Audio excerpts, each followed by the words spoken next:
Another day. Another quote from Carl Jung, this time from Mysterium Conjunctionis. In the age-old image of the Ouroboros lies the thought of devouring oneself and turning oneself into a circulatory process. For it was clear to the more astute alchemists that the prima materia of the art was man himself. The Ouroboros is a dramatic symbol for the integration and assimilation of the opposite, that is, of the shadow. This feedback process is at the same time a symbol of immortality, since it is said of the Ouroboros that he slays himself and brings himself to life, fertilizes himself and gives birth to himself. He symbolizes the One, who proceeds from the clash of opposites, and he therefore constitutes the secret of the prima materia which, as a projection, unquestionably stems from man's unconscious. The Ouroboros, a serpent or dragon devouring its own tail, one of the oldest and most widespread mythological symbols in the world. The name comes from the Greek words oura, meaning tail, and boros, meaning eating. It appears in the art and mythology of ancient Egypt, Greece, India, China, Japan, the Navajo and Aztecs of North America, and the Norse. The Ouroboros is a powerful symbol and icon of the cycle of life, death, and rebirth, and the endless process of creation emerging from destruction. Ouroboros encapsulates, like a dark perfume bottle, ideas of cyclicality, infinity, wholeness, self-regeneration, and the union of opposites, or as the Greeks called it, unity in diversity. Our dear Dr. Carl Jung saw the Ouroboros as an archetype and the basic mandala of alchemy, symbolizing the integration of the shadow and the redemptive power of the unconscious, an idea that is omnipresent in every religion and myth and culture. The image of the snake eating its own tail first captured the Western imagination through the ancient Egyptians and Greeks. One of the earliest depictions, dating back to the 14th century BCE, adorns the tomb of the legendary King Tutankhamun. There the Ouroboros appears twice, coiled around the head and feet of a larger figure, perhaps embodying the united divinity of Ra and Osiris. The Gnostics viewed it as a symbol of the eternal and the world soul. The renowned Ouroboros illustration from the early alchemical manuscript, the Chrysopoeia of Cleopatra, bears the Greek phrase, hen to pan. One is the all. Its contrasting halves of black and white could well signify the Gnostic notion of dual existence, akin to the Chinese yin-yang. Alchemists came to associate it with Mercury's spirit, metallic perfection, and even the mythical philosopher's stone. So this simple yet profound ancient symbol provides a potent starting point for our journey through the labyrinth or constellations of the psyche, as understood by Jung and the Gnostic sages. I am Irrevelato. If you're new here, thank you for joining me and welcome.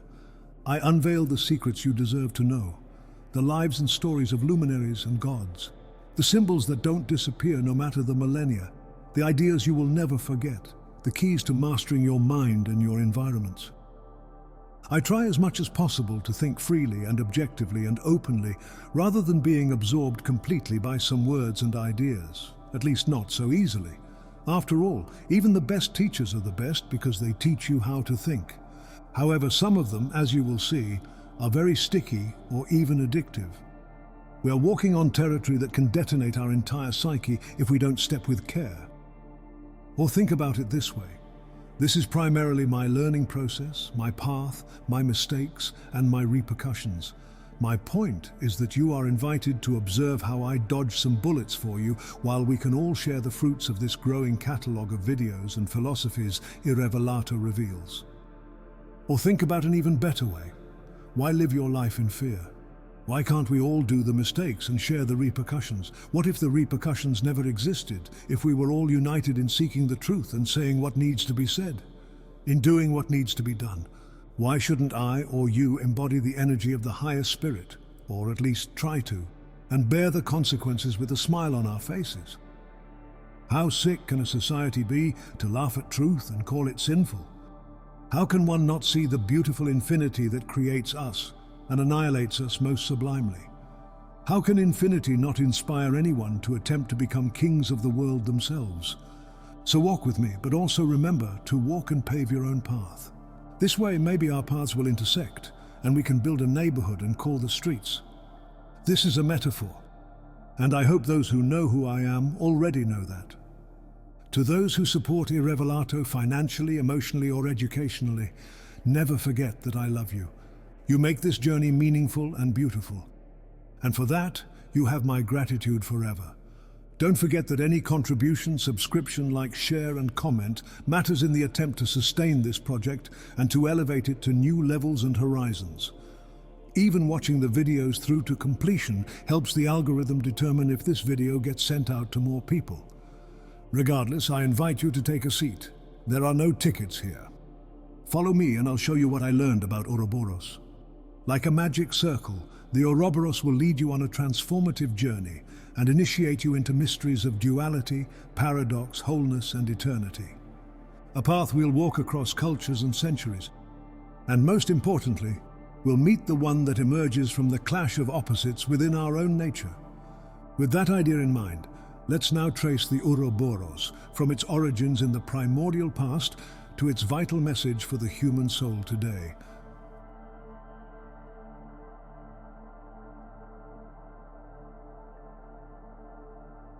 In Ion, Jung went into the primordial depths of the psyche, tracing the manifestation of circular and quaternity symbols in both spontaneous dreams and intentional inner work.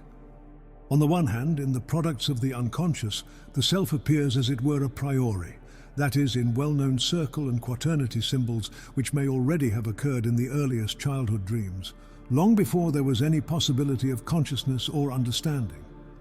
On the other hand, only patient and painstaking work on the contents of the unconscious and the resultant synthesis of conscious and unconscious data can lead to a totality, which once more uses circle and quaternity symbols for purposes of self-description. In this phase too, the original dreams of childhood are remembered and understood. Thus, Jung tells us that the self works paradoxically. Why? Because it emerges both innately and as we develop our conscious. The Ouroboros, as a primal circle symbol, reflects this exact fundamental human paradox. As I mentioned earlier, the earliest known appearance of the Ouroboros dates back to ancient Egypt in the 14th century BC. One striking depiction adorns the second shrine of the legendary pharaoh Tutankhamun's tomb, where the serpent appears as a double Ouroboros encircling the head and feet of a mummified figure, likely symbolizing the unified divinity of Ra and Osiris, suggesting a binding and a bonding. It conveyed ideas such as cyclical unity, divine kingship, and the eternal regeneration of life from death. It is a magnificent image, isn't it? And it is one of the earliest representations of the Ouroboros. From Egypt, the Ouroboros symbol spread to the Greeks, who named it Ouroboros, or tail devourer. In Plato's Timaeus, the Ouroboros is described as the first living creature, a self-eating circular being. In Plato's words, he was finished and smooth, having neither eyes nor ears, for there was nothing without him which he could see or hear. And he had no need to carry food to his mouth, nor was there air for him to breathe. And he did not require hands, for there was nothing of which he could take hold, nor feet with which to walk. All that he did was done rationally in and by himself, and he moved in a circle, turning within himself, which is the most intellectual of motions. But the other 6 motions were wanting to him, wherefore the universe had no feet or legs. Thus the entity, Ouroboros, or the universe it represents, is complete and lacks sensory organs, because it encompasses everything. There is no outside to perceive, as it is all-encompassing, a state of absolute unity and self-sufficiency. The absence of eyes and ears implies transcendence beyond sensory experience, pointing to a metaphysical or divine reality where duality, self versus other, doesn't exist. It's a rejection of fragmentation in favor of wholeness. Ouroboros is self-sustaining, requiring no external sustenance like food or air, which are necessities for mortal beings, reinforcing the ideas of autonomy and immortality.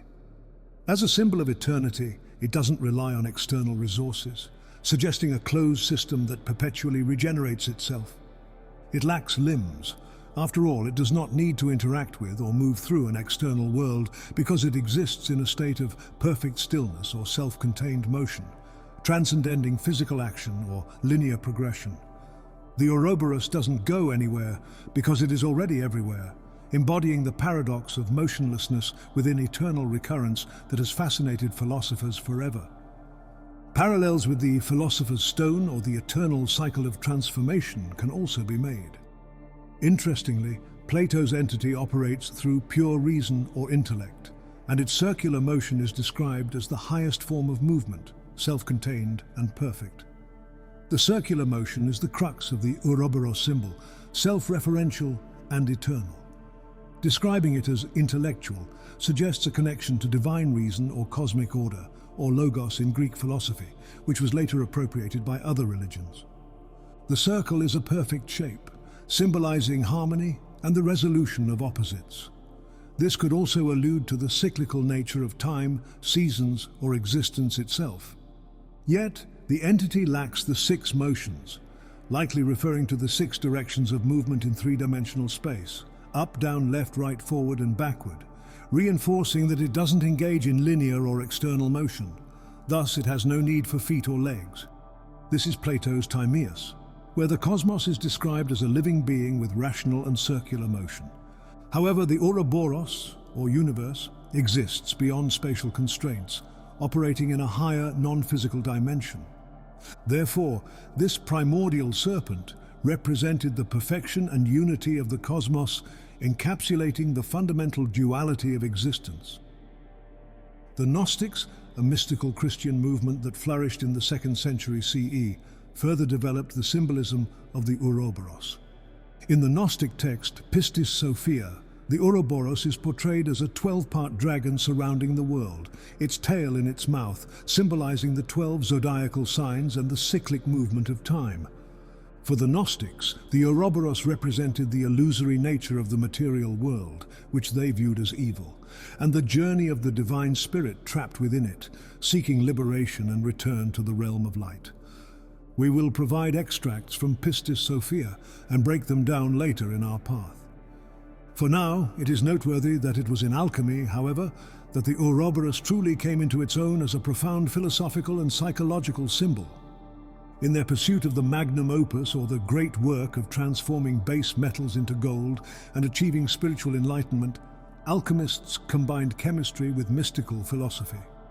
Among their many symbols was the Ouroboros, which held a key significance because it embodied the cyclical nature of existence, the unity of opposites, and the eternal process of dissolution and renewal central to alchemy's transformative art. Representing the principle of solve et coagula, dissolve and coagulate, the Ouroboros illustrated the iterative journey toward creating the philosopher's stone we previously mentioned. The legendary substance believed to enable both material transmutation and spiritual perfection, and thus became an emblem of the interconnectedness and wholeness alchemists sought in their quest to harmonize matter and spirit. As we mentioned earlier, one of the earliest and most influential alchemical images of the Ouroboros appears in the Chrysopoeia gold-making of Cleopatra, an enigmatic work attributed to the legendary 1st century alchemist Cleopatra, not to be confused with the famous Egyptian queen. This cryptic diagram shows the Ouroboros as a half-light, half-dark serpent, bisected by the Greek words en to pan, the all is one. The opposing yet complementary colors reflect the fundamental duality of existence: light, dark, masculine, feminine, life and death, while also implying their ultimate unity. For medieval alchemists, the Ouroboros symbolized the circular nature of their work and the unity of opposites: spirit and matter, light and dark, above and below, microcosm and macrocosm. It represented the prima materia, or original matter, from which all creation arises, the animating life force that permeates the universe. At the same time, it was a model of the alchemist's quest for spiritual and psychological wholeness through inner transformation. This notion of the Ouroboros, as a map of the fundamental psychic drives, was developed extensively by Carl Jung in his writings on alchemy and depth psychology. For Jung, the Ouroboros was an archetype of the collective unconscious, a universal symbol arising from the depths of the objective psyche. He saw it as the basic mandala of alchemy, representing the deep longing for wholeness, and the integration of conscious and unconscious forces within the psyche. The alchemists, who in their own way knew more about the nature of the individuation process than we moderns do, expressed this paradox through the symbol of the Ouroboros. He symbolizes the One, who proceeds from the clash of opposites, and he therefore constitutes the secret of the prima materia, which unquestionably stems from man's unconscious. So, as we begin to trace the winding path of the Ouroboros through history and Hermeticism, we discover that this simple yet infinitely profound symbol has always been a mirror for our deepest intuitions about the nature of reality and the self, since the very dawn of civilization. It is a primal image that connects us to the ancestral roots of human consciousness, while also pointing the way forward to psycho-spiritual development and self-realization. As the Gnostic text Pistis Sophia suggests, to confront the Ouroboros is to begin a hero's journey into the depths of the soul from which we emerge renewed and reborn.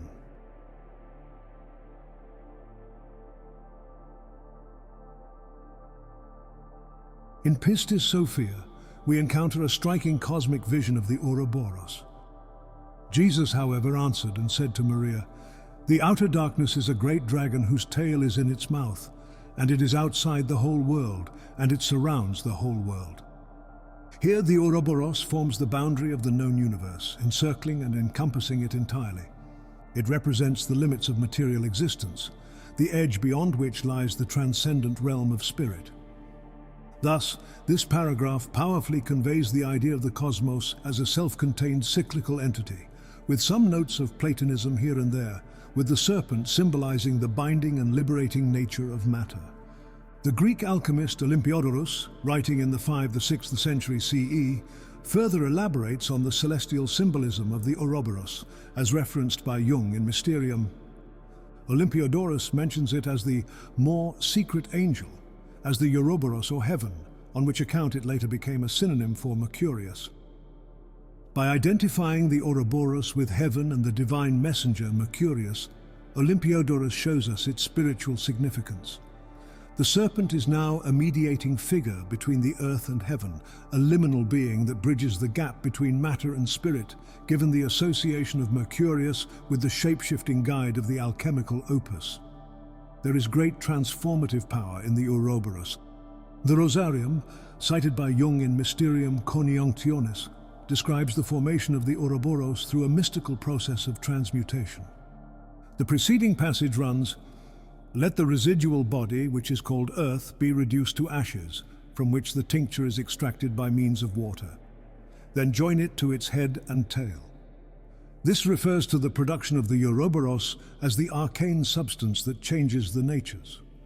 The creation of the Ouroboros here involves a cycle of destruction and renewal, a breaking down of matter into its primordial state, or ashes, and a reconstitution in a purified, holistic form.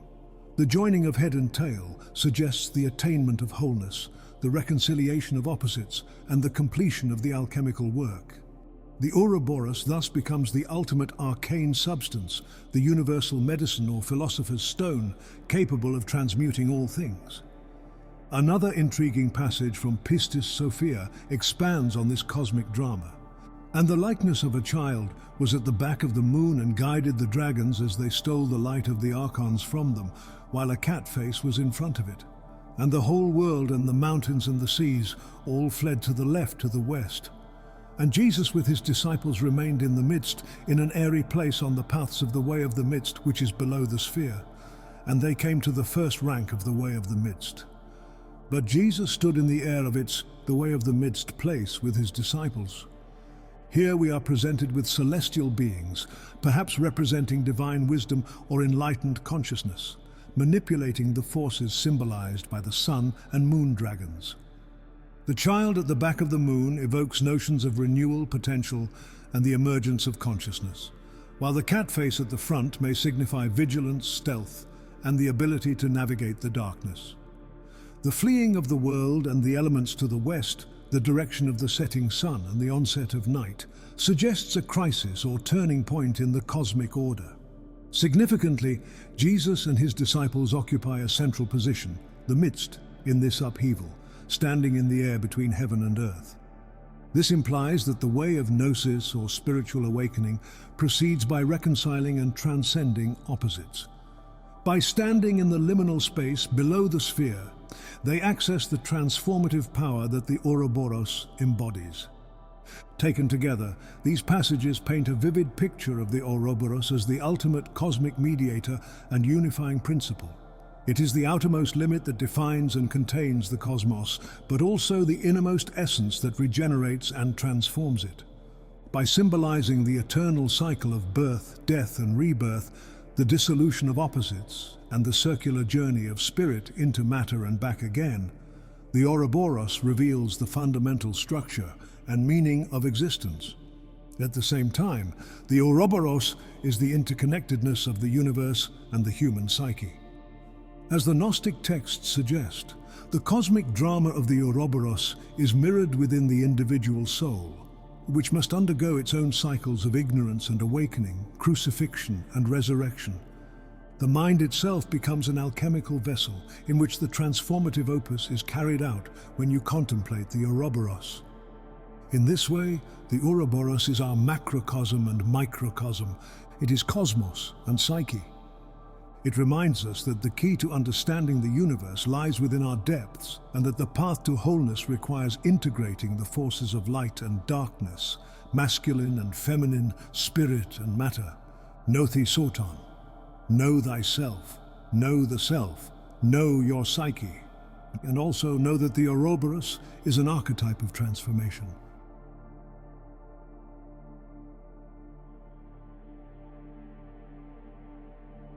The Ouroboros is more than a symbol or relic.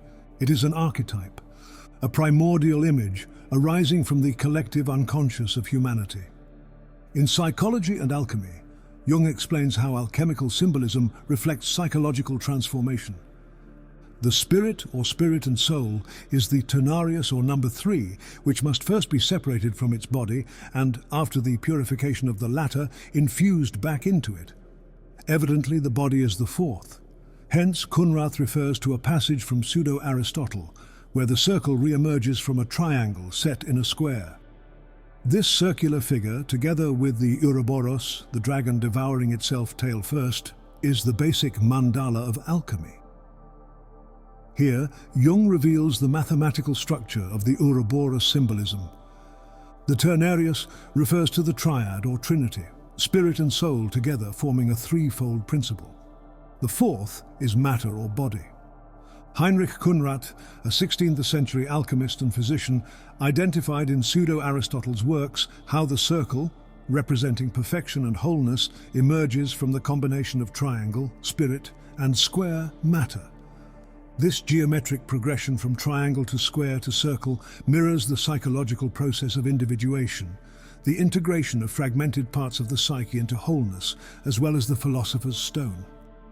As we already mentioned several times, Jung notes that Ouroboros is the basic mandala of alchemy. In other words, it is a template for inner transformation. The term mandala itself, Sanskrit for circle, refers to sacred geometric configurations that Jung recognized as representations of psychic totality. The Ouroboros thus becomes a map of the inner journey toward wholeness in all of us. In Mysterium Conjunctionis, Jung explores the alchemical substance of salt in relation to the Ouroboros. The dark nature of salt accounts for its blackness and fetid smell. At the dissolution of living bodies, it is the last residue of corruption, but it is the prime agent in generation. Milius expressly identifies salt with the Ouroboros dragon. This paradoxical understanding reveals how alchemists perceive the Ouroboros as embodying the fundamental duality of existence. Corruption and generation are united in one form. Salt, seemingly the remnant of death, simultaneously contains the seed of new life. The fetid smell represents the repulsive aspects of decomposition, while its role as prime agent in generation points to its transformative power. Michael Milius, a 17th century alchemical author, directly connected salt to the Ouroboros, recognizing both as agents of destruction and creation. Jung further connects the Ouroboros to other primordial serpent figures. We have already mentioned its identification with the Sea of Typhon, hence one could easily identify it with the sea monster Leviathan.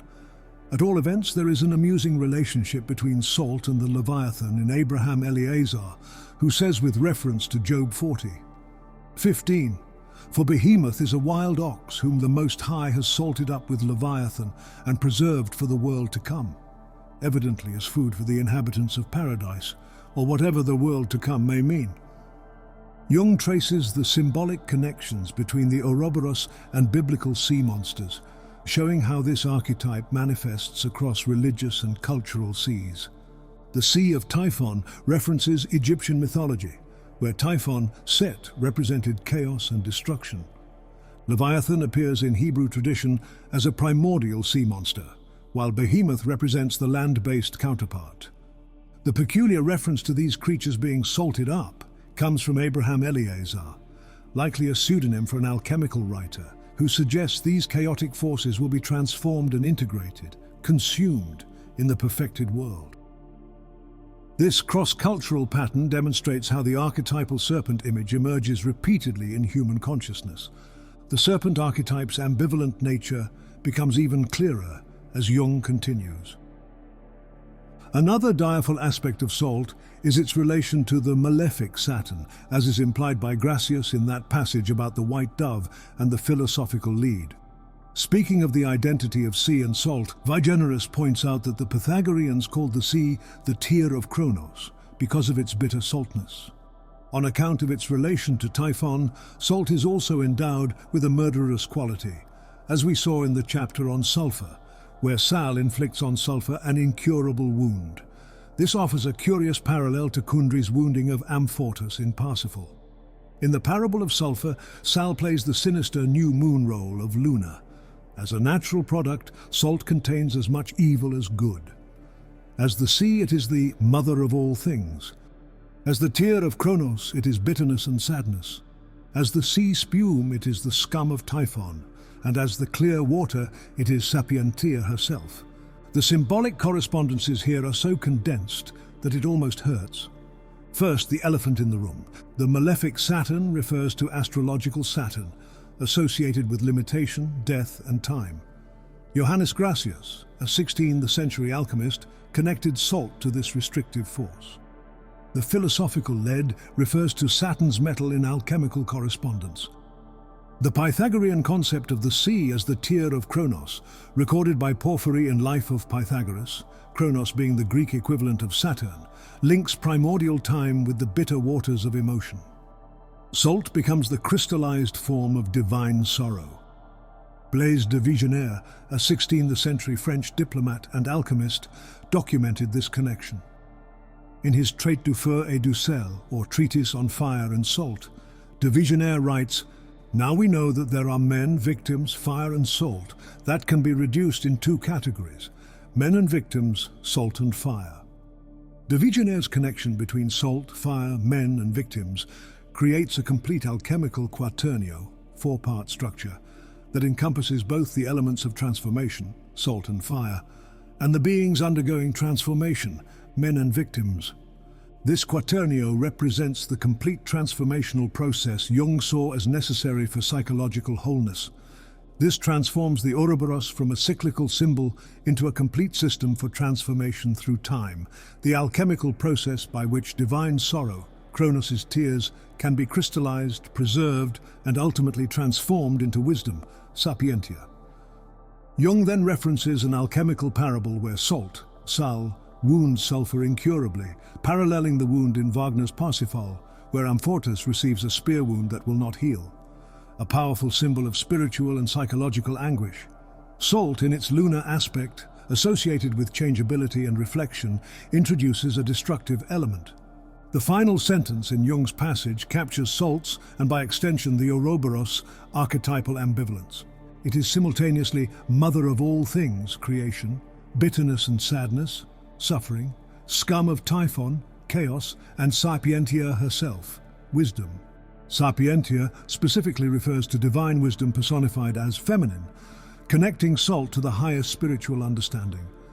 This fourfold nature mirrors the alchemical quaternio, four-part structure that Jung believed underlay all complete psychological processes. These interlinked symbols all point to the unity of opposites, what the ancient Greeks called sympathia ton holon, sympathy of all things, which is central to both alchemy and psychology. The alchemical opus, like the individuation process, requires holding the tension of opposites, masculine and feminine, light and dark, spirit and matter, until a tertium quid, a third reconciling element, emerges. As an archetype, the Ouroboros emerges spontaneously in human dreams, art and myth across millennia. It represents what Jung and alchemists called the prima materia, the original substance of both the cosmos and the psyche. When we encounter the serpent eating its own tail in our dreams or creative expressions of any sort, we are connecting to this primordial source of psychic energy, a delicious kundalini energy.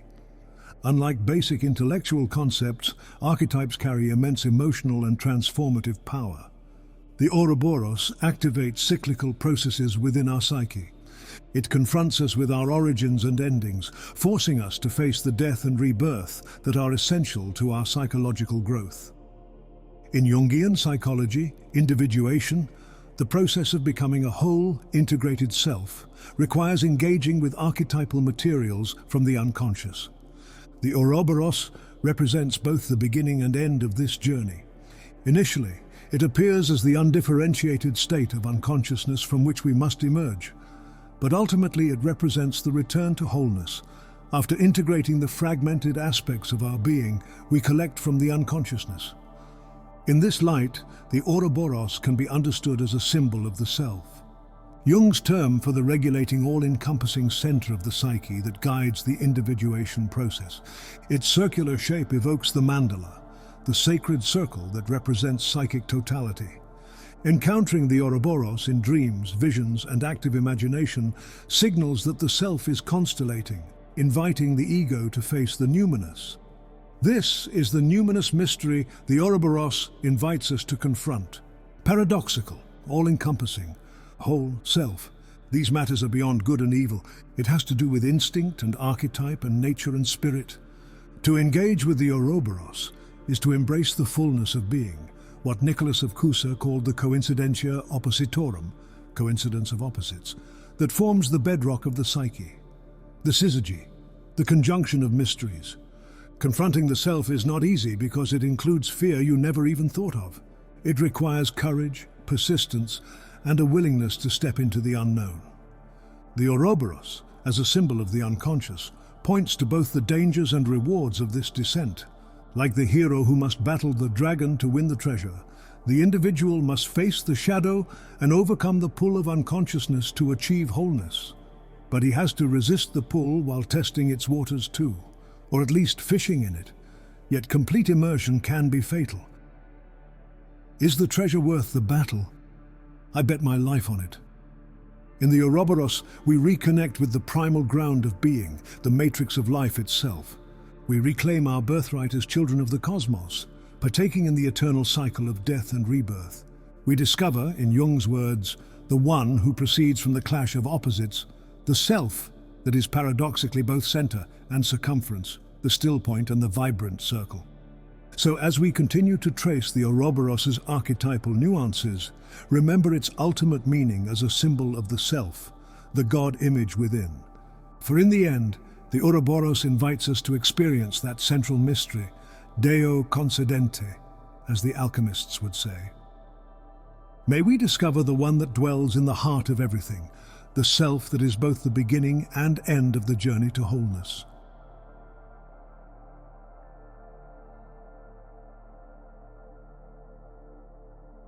As we previously repeated, at its core, the Ouroboros embodies the principle of duality within unity. Carl Jung notes in Mysterium Conjunctionis, the Ouroboros is one even though in the twilight of the unconscious, its head and tail appear as separate figures and are regarded as such. This deceptively simple observation reveals a profound truth about human perception. In the halfway state between consciousness and the unconscious, the twilight zone of partial awareness, we fragment what is whole. We perceive opposites as irreconcilable. The head, consciousness, and tail, unconsciousness, seem distinct. Only when we step fully into illumination or dive completely into darkness do we recognize their essential unity. The Gnostic text, Pistis Sophia, offers a cosmic vision of this duality. In that moment, however, all the heavens came to the west, with all the eons and the sphere, and their archons and all their powers. They all ran to the west, to the left of the disk of the sun and the disk of the moon. But the disk of the sun was a great dragon whose tail was in its mouth, and it carried 7 powers of the left. And 4 powers having the likeness of white horses drew it. But the base of the moon was of the type of a boat, and a male dragon and a female dragon steered it, while 2 white bulls drew it. This celestial tableau is presented as follows. The cosmos is a harmony of complementary forces. The sun appears as the Ouroboros, whose tail was in its mouth, carrying 7 powers of the left, likely the planetary powers in their shadow aspects. The moon, traditionally associated with the feminine principle, is steered by both male and female dragons, demonstrating the necessary cooperation of masculine and feminine energies. The white horses and bulls suggest purity and strength, driving these cosmic vehicles. What's also interesting is that they are not in conflict.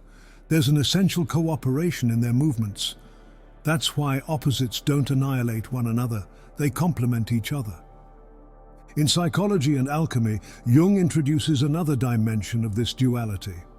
Antimimos, the imitator and evil principle, appears as the antagonist of the Son of God. He too considers himself to be God's son. Here the opposites inherent in the deity are clearly divided. We meet this demon in many other places as the anti-maimon pneuma. He is the spirit of darkness in a man's body, compelling his soul to fulfill all his sinful tendencies. The alchemical parallel to this polarity is the double nature of Mercurius, which shows itself most clearly in the Ouroboros, the dragon that devours, fertilizes, begets, slays, and brings itself to life again. Being hermaphroditic, it is compounded of opposites, and is at the same time their uniting symbol, at once deadly poison, basilisk, scorpion, panacea, and savior. Antimimos represents a crucial Gnostic concept, the counterfeit spirit or cosmic imitator. From Greek anti, against, and mimos, imitator, it personifies the shadow aspect of divinity that claims divine status while embodying darkness. This mirrors the psychological shadow that mimics the ego while containing rejected aspects of the self. The anti-maimon pneuma, antimimos pneuma, represents the counterfeit spirit dwelling within humans, driving sinful impulses. Jung connects this to Mercurius in alchemy, the quicksilver substance containing contradictory qualities, simultaneously poison and medicine, destroyer and creator. The hermaphroditic nature of the Ouroboros merits special attention. By containing both masculine and feminine principles, it surpasses biological duality. It is penetrating and receptive, active and passive, logos and eros. This integration of sexual opposites reveals the potential of the psyche to achieve completeness beyond gender limitations. But don't think in terms of performing surgeries on your body, but rather in terms of taking the time to understand the principles of your opposites and integrate that wisdom into your individuality, into your raison d'etre, your why. Imagine a man who doesn't take the time to understand how women think, or a woman who doesn't take the time to understand how men think. While of course everyone bears their individuality, it's clear that each sex serves certain broader roles and ways of interiorizing those roles and reacting to them in the game of life so far. It doesn't mean these functions are set in stone or unbreakable. As Carl Jung would usually answer in these types of discussions, it is simply so. Jung references another mythic parallel. Cadmus holds fast to Harmonia, while the opposites in projected form slaughter one another. This image is a representation of the way in which a split-off conflict behaves. It is its own battleground. By and large, this is also true of Yang and Yin in classical Chinese philosophy. This reference to the Greek hero Cadmus introduces another facet of duality. After slaying a dragon, Cadmus sowed its teeth, which grew into warriors who fought each other to death. He later married Harmonia, whose name means unity. This sequence illustrates how opposites must first differentiate, conflict, and then reconcile. By holding to Harmonia, harmony, while projected opposites battle, Cadmus exemplifies the conscious mind maintaining center, while unconscious conflicts play out. The parallel to Chinese yin-yang philosophy proves the cross-cultural universality of the Ouroboric principle. But now let's discuss something truly fascinating. A paragraph worth more than some piles of philosophy, psychology, and religion. Thus, Jung traces humanity's evolving relationship with duality. Hand in hand with this self-contained conflict, there goes an unconsciousness of the moral problem of opposites. Only with Christianity did the metaphysical opposites begin to percolate into man's consciousness, and then in the form of an almost dualistic opposition that reached its zenith in Manichaeism. This heresy forced the Church to take an important step, the formulation of the doctrine of the privatio boni, by means of which she established the identity of good and being. Evil as a non-ens, something that does not exist, was laid at man's door. Omne bonum ad Deo, omne malum ab homine. This idea, together with that of original sin, formed the foundation of a moral consciousness, which was a novel development in human history. One half of the polarity, till then essentially metaphysical, was reduced to a psychic factor, which meant that the devil had lost the game if he could not pick on some moral weakness in man. Good, however, remained a metaphysical substance that originated with God and not with man. Original sin had corrupted a creature originally good. As interpreted by dogma, therefore, good is still wholly projected, but evil only partly so, since the passions of men are its main source. Alchemical speculation continued this process of integrating metaphysical projections, insofar as it began to dawn on the adept that both opposites were of a psychic nature. They expressed themselves first of all in the duplicity of Mercurius, which however was cancelled out in the unity of the stone. The lapis was Deo concedente, made by the adept, and was recognized as an equivalent of the homo totus. This development was extremely important because it was an attempt to integrate opposites that were previously projected. A dense passage indeed. Humanity's psychological evolution regarding opposites. In pre-Christian times, good and evil were perceived as external metaphysical forces. However, Christianity introduced a pivotal shift with the doctrine of privatio boni, privation of good, the belief that evil isn't a substance, but an absence of good. The Latin phrase omne bonum ad Deo, omne malum ab homine encapsulates this view. All good comes from God, all evil from man. Evil was thus placed in human psychology, while the good was taken away from him and placed in the hands of divine authorities exclusively. The term non-ens, non-being, reflects the Neoplatonic influence on Christian theology. Evil exists not as a substance, but as an absence or distortion. This is how Christians maintain God's goodness while explaining the presence of evil. Manichaeism, a dualistic religion founded by the Persian prophet Mani, 216-274 CE, viewed good and evil as equal cosmic forces eternally at war. The Church rejected this as heresy because it compromised God's omnipotence and gave evil an independent existence. Jung also notes that alchemy represented the next evolutionary step by recognizing both good and evil as psychological realities rather than metaphysical substances. No abstraction is worth the sacrifice if you won't put it in practice. The alchemical goal of creating the philosopher's stone, lapis, paralleled the psychological goal of becoming a whole person, homo totus, Latin for total man. The phrase Deo concedente, God permitting, acknowledges that this work required divine grace, a fascinating integration of Christian faith and psychological transformation. The Ouroboros thus appears as both a problem and a solution. It is our primal, undifferentiated state, the necessary splitting into opposites that consciousness requires, and ultimately reintegration transcending simple opposition. True wholeness comes not from eliminating one side of a duality, but from embracing both within a higher synthesis, again, a syzygy. Contemporary psychology confirms Jung's insights. We now understand that psychological health requires integrating seemingly incompatible aspects of personality. The rigid either-or thinking characteristic of neurosis gives way to both and consciousness in psychological maturity. We need not choose between strength and vulnerability, rationality and emotion, masculine and feminine energies. The Ouroboros teaches us to embrace these apparent contradictions. The Ouroboros turns the light on our tendency toward binary thinking. We habitually categorize everything as this or that, while reality consistently reveals itself as this and that. Night doesn't vanquish day, but transforms into it. Life doesn't defeat death, but includes it in a greater cycle.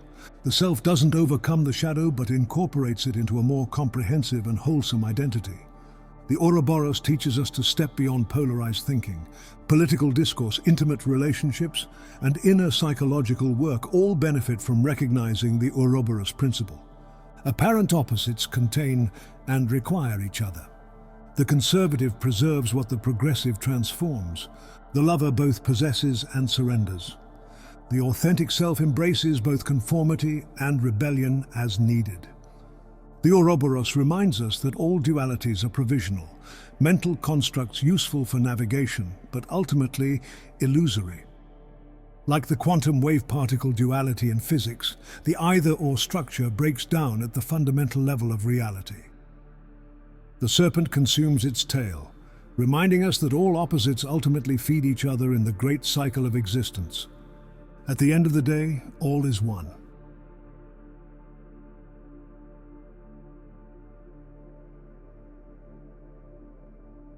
The Gnostic vision of the Ouroboros extends to encompass a celestial architecture with internal chambers, each with its own qualities and guardians. Pistis Sophia provides a detailed description of this internal structure. And there is a great number of places of judgment within it, and it has 12 chambers of severe punishments. And an archon is in every chamber, and the faces of the archons are different from one another. Thus, Ouroboros is a cosmic labyrinth of differentiated spaces. The 12 chambers likely correspond to the zodiacal signs, connecting this cosmic dragon to astrological principles. Each chamber contains an archon, a term from Gnostic cosmology meaning ruler or authority, with a distinct appearance and function. The text elaborates with remarkable specificity. The first archon, moreover, which is in the first chamber, has a crocodile face, and his tail is in his mouth, and all freezing comes out of the mouth of the dragon, and all dust and all cold and all the various diseases. This one is called by his authentic name in his place, Enkathonin, and the archon which is in the second chamber, a cat face, is his authentic face. This one is called in their place, Karacha, and the archon which is in the third chamber, a dog face, is his authentic face. This one is called in their place, Arkarok, and the archon which is in the fourth chamber, a serpent face, is his authentic face. This one is called in their place, Akrochar, and the archon which is in the fifth chamber, a black bull face, is his authentic face. This one is called in their place, Marcha, and the archon which is in the sixth chamber, a mountain pig face, is his authentic face. This one is called in their place, Lamshamor, and the archon which is in the seventh chamber, a bear face, is his authentic face. This one is called by his authentic name in their place, Luchar, and the archon of the eighth chamber, a vulture face, is his authentic face.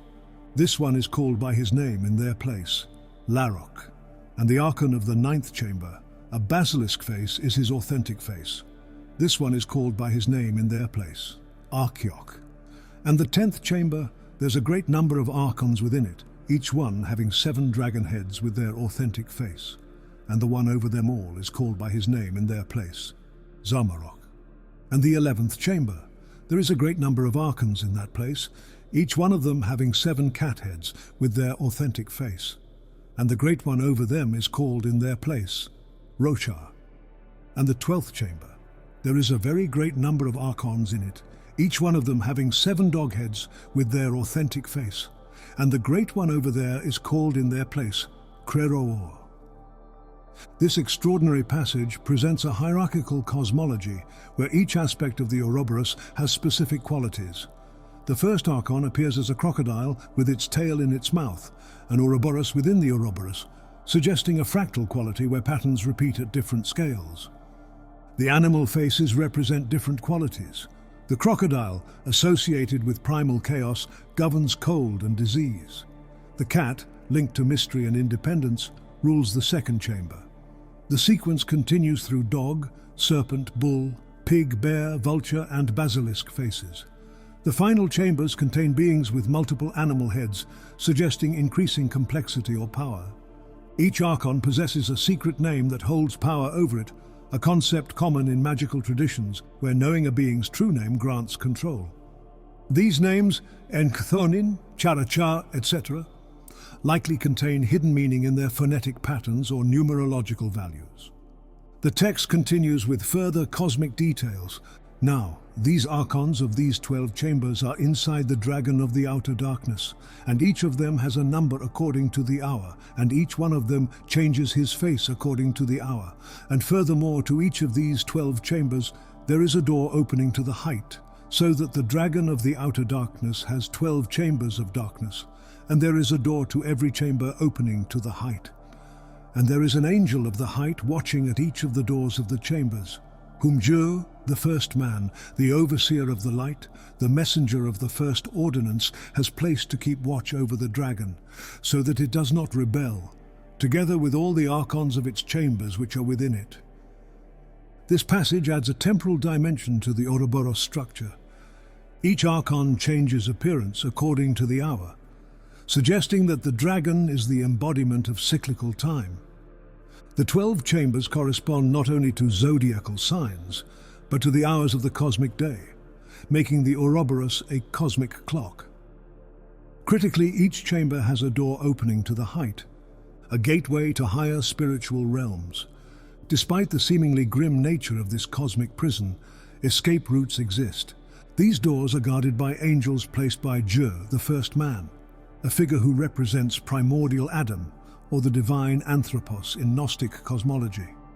This supervision prevents the dragon and its archons from rebelling, suggesting the cosmic Ouroboros must be contained, lest it threaten divine order. From a psychological perspective, these chambers represent differentiated aspects of the unconscious. Just as the night sky was divided into 12 houses to make it comprehensible, the vast territory of the unconscious is organized into distinct regions, each with its characteristic energy. The animal-faced archons embody different instinctual drives and psychological complexes, while the doors to the height represent potential pathways to greater consciousness. The naming of these archons corresponds to the psychological principle that naming something grants a measure of control over it. By identifying and naming the various aspects of the unconscious, we begin the process of integration. The angel of the height watching each door symbolizes the higher awareness that prevents these unconscious contents from overwhelming consciousness. The complex description of the Ouroboros chambers finds modern parallels in psychology, specifically in the structure of the psyche.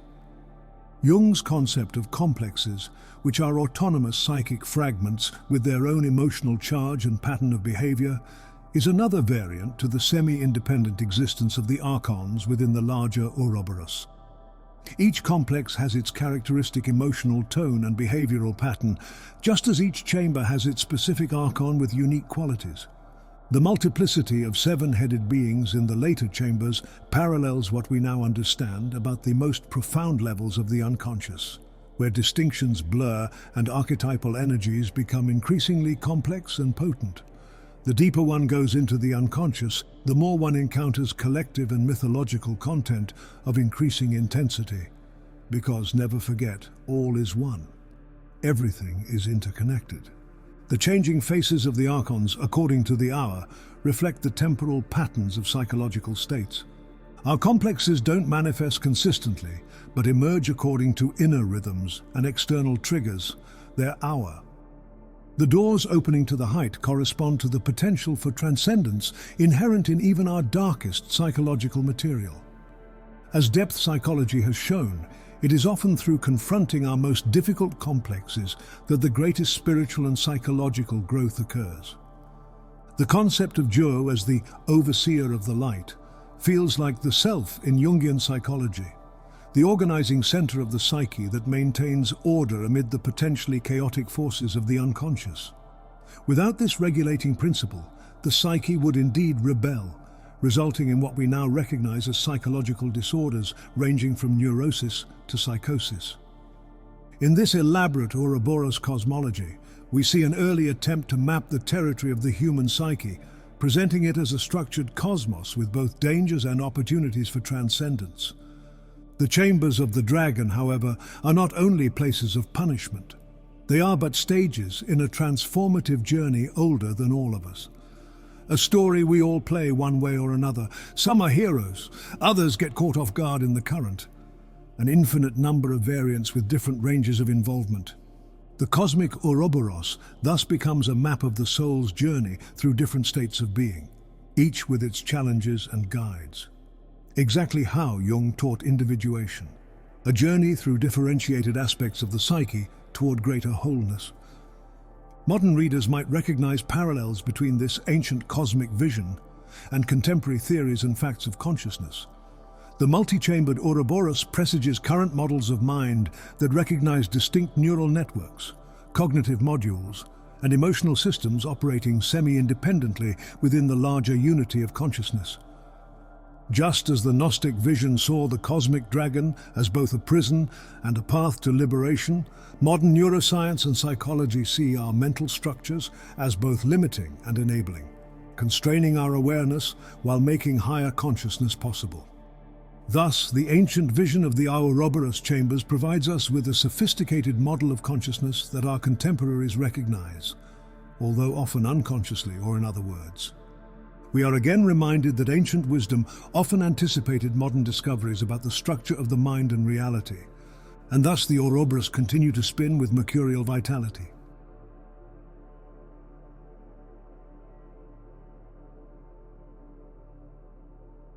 In alchemy, as previously mentioned, the Ouroboros is intimately connected with Mercury, Mercurius, the enigmatic substance that binds together heaven and earth and spirit and matter. Jung carefully examines this relationship in Mysterium Conjunctionis. In keeping with its dual nature, sulfur is, on the one hand, corporal and earthly, and on the other, an occult, spiritual principle.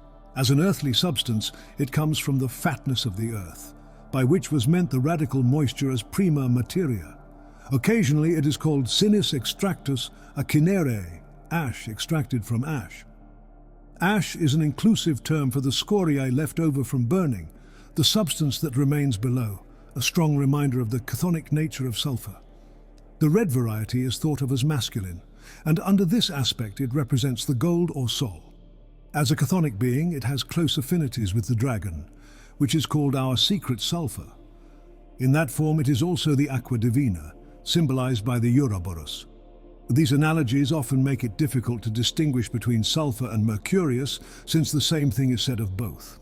This is how alchemical substances embody principles in Jungian terms. Sulfur exhibits a dual nature, material, corporal and earthly, and spiritual, occult spiritual principle.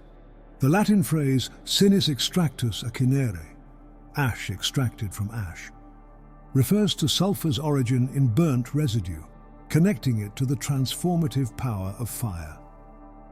The description of sulfur as deriving from the fatness of the earth refers to the alchemical concept of radical moisture or prima materia, the primordial substance from which all things emerge. This links sulfur to the very foundation of creation. The chthonic, from Greek chthonios, meaning of the earth, nature of sulfur, connects it to the underworld and earthly powers. Most significantly, sulfur in its red masculine form is identified as our secret sulfur, the dragon itself, the Ouroboros. This dragon is simultaneously the aqua divina, divine water, suggesting that the apparently opposite principles of fire, sulfur and water, mercurius, are ultimately one, just as the Ouroboros unites opposites. Jung continues his exploration of the mercurial aspect of the Ouroboros. Finally, that the vision ends with the chemical embrace in the bath.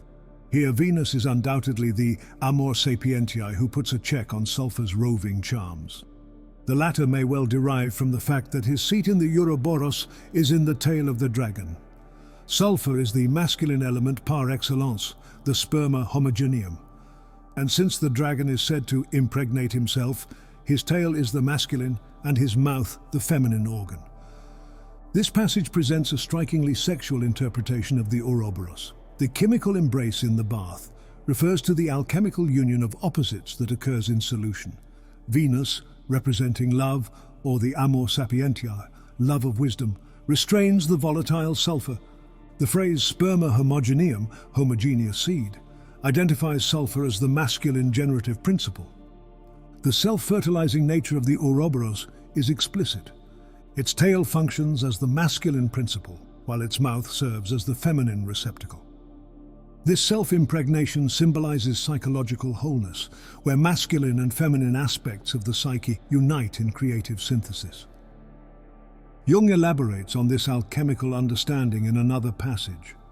"This is our natural, most sure fire, our mercurius, our sulfur," says the Tractatus Aureus de Lapide. In the turba, quicksilver is a fiery body that behaves in exactly the same way as sulfur. For Paracelsus, sulfur, together with sal, salt, is the begetter of Mercurius, who is born of the sun and moon.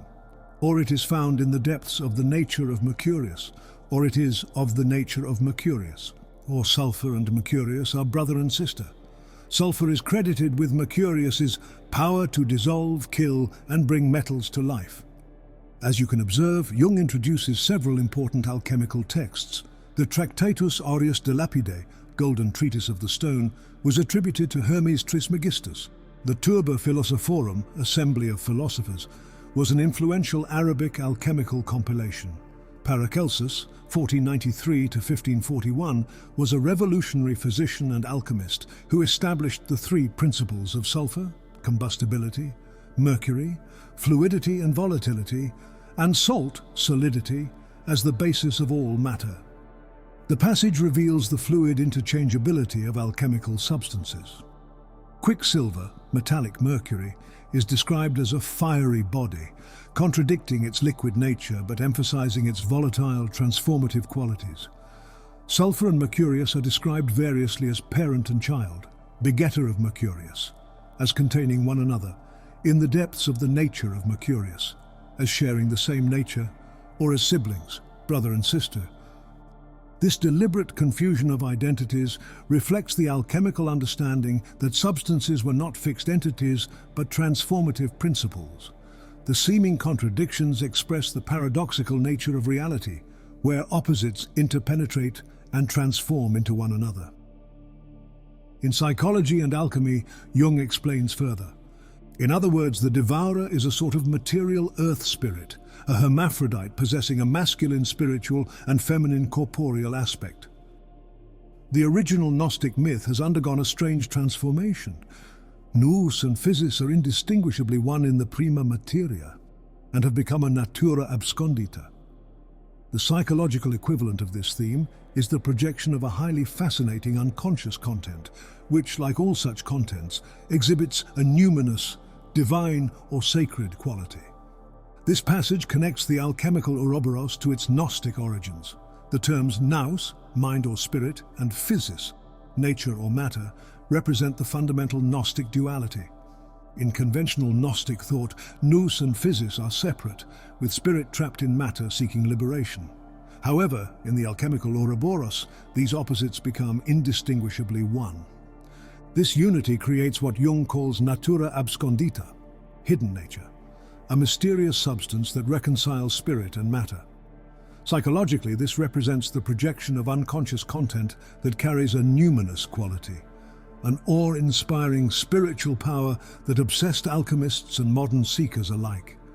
The hermaphroditic nature of the Ouroboros, or Mercurius, reflects the integration of masculine, spiritual, and feminine, corporeal principles within a single entity. This integration is at the heart of psychological wholeness, the goal of what Jung called individuation. Mercury Mercurius is thus the transformative intelligence within matter, the quicksilver consciousness that negotiates between spirit and matter and conscious and unconscious and known and unknown. It is the psychic substance that enables transformation, the medium through which different levels of reality communicate. Change is not simply a passage from one fixed state to another, but a continuous, self-renewing cycle where the catalyst of transformation is itself transformed. True mercury is not the substance in a thermometer, but the principle of intelligent mutability that allows consciousness to evolve through countless forms while retaining its essential nature. In practical terms, the mercurial dimension of the Ouroboros teaches us how to cultivate fluid intelligence, the ability to adapt, transform, and mediate between different variables of reality. It suggests that psychological growth comes through conscious engagement with matter that discovers the spirit within it, just as the alchemists sought to liberate the gold hidden in lead. The Quicksilver Dragon teaches us that illumination doesn't come from rejecting the body or material world, but through discovering the light hidden within darkness, the spirit concealed in matter, the consciousness embedded in nature. The path of transformation honors both the vessel and its contents, both matter and spirit, both body and soul. Thus, never trust people who are always with their heads in the clouds. Without a foot in both worlds, you will never be complete.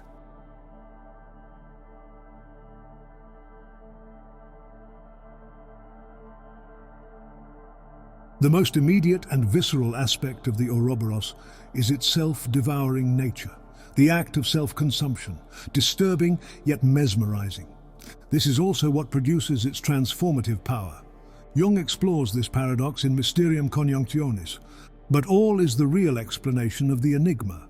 All these designations refer to qualities of the one thing, and these were thought of as existing, but they are not entities in themselves. The same is true of the carried away passage. The substance, Ouroboros, devours itself and thus suffers no hunger. It does not die by the sword but slays itself with its own dart, like the scorpion, which is another synonym for the arcane substance. This is how radical the self-sufficiency of the Ouroboros is. The phrase, qualities of the one thing, refers to the ancient and alchemical idea of the underlying unity behind apparent diversity. All properties and manifestations are aspects of a single reality, not separate entities. What makes the Ouroboros remarkable is its paradoxical autonomy. It devours itself and thus suffers no hunger.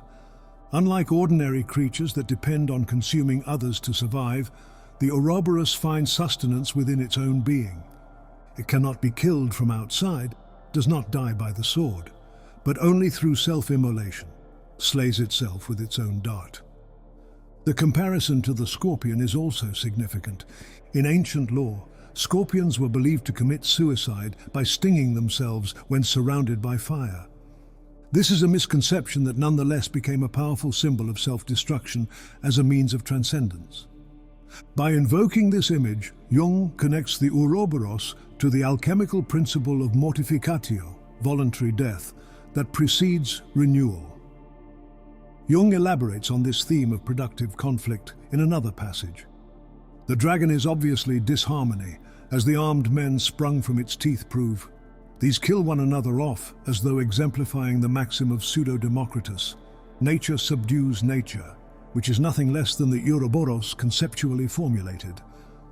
Here Jung references the myth of Cadmus, who slew a dragon and planted its teeth in the ground. From these teeth sprang armed warriors who fought each other until only a few remained. This was mentioned earlier, but we must remind ourselves that this myth illustrates how the Ouroboros contains internal conflict. The warriors are born from its substance only to engage in mutual destruction. The phrase "nature subdues nature," attributed to Pseudo-Democritus, an alchemical writer whose works were falsely attributed to the Greek philosopher Democritus, expresses the alchemical principle that natural forces can only be transformed by other natural forces. The Ouroboros embodies this principle by containing its antidote, its mechanism of transformation. It subdues itself through itself. The self-devouring quality of the Ouroboros relates directly to its hermaphroditic nature, as Jung notes in Psychology and Alchemy. This endogamous mating is simply a variant of the Ouroboros, which, because it is by nature hermaphroditic, completes the circle in itself. Endogamous mating refers to reproduction within a closed system, with endo meaning within and gamous relating to marriage or sexual union. The hermaphroditic Ouroboros, containing both masculine and feminine principles, can thus fertilize itself. This self-sufficiency creates a closed circle of generation where birth, death and rebirth occur within a single entity. In Mysterium Conjunctionis, Jung connects this self-contained system to ancient Greek philosophy. The serpent rejoicing in itself, luxurians in se ipso, is the Democritean physis natura, which embraces itself and is symbolized by the Ouroboros of Greek alchemy, a well-known emblem of Mercurius. It is the symbol of the union of opposites par excellence and an alchemical version of the proverb, les extrêmes se touchent. The Latin phrase luxurians in se ipso depicts the serpent as finding pleasure or abundance within itself. This self-delight connects to the Greek concept of physis, nature's inherent generative power. Nature embraces itself in a cosmic act of self-love and self-renewal. The French proverb les extrêmes se touchent, extremes meet, captures how opposites ultimately connect. The head, beginning, and tail end of the Ouroboros meet, completing the circle and revealing the unity behind apparent opposition. Jung also cites the alchemist Nicolas Barnot to emphasize the self-contained totality of the Ouroboros. By all again points to the arcane substance, as Barnot says, "This is everything. It has within itself everything needful for its completion. Everything can be predicated of it, and it of everything. For the one is the whole, as the greatest chymist saith, because of the one everything is, and if the whole had not the whole in itself, the whole would not be." Barnot's statement articulates the completeness of the Ouroboros. The phrase, "everything can be predicated of it, and it of everything," suggests it contains all possibilities and properties. The logical conclusion, "if the whole had not the whole in itself, the whole would not be," captures the essential self-containment of true totality. A genuine whole must, by definition, include everything within itself.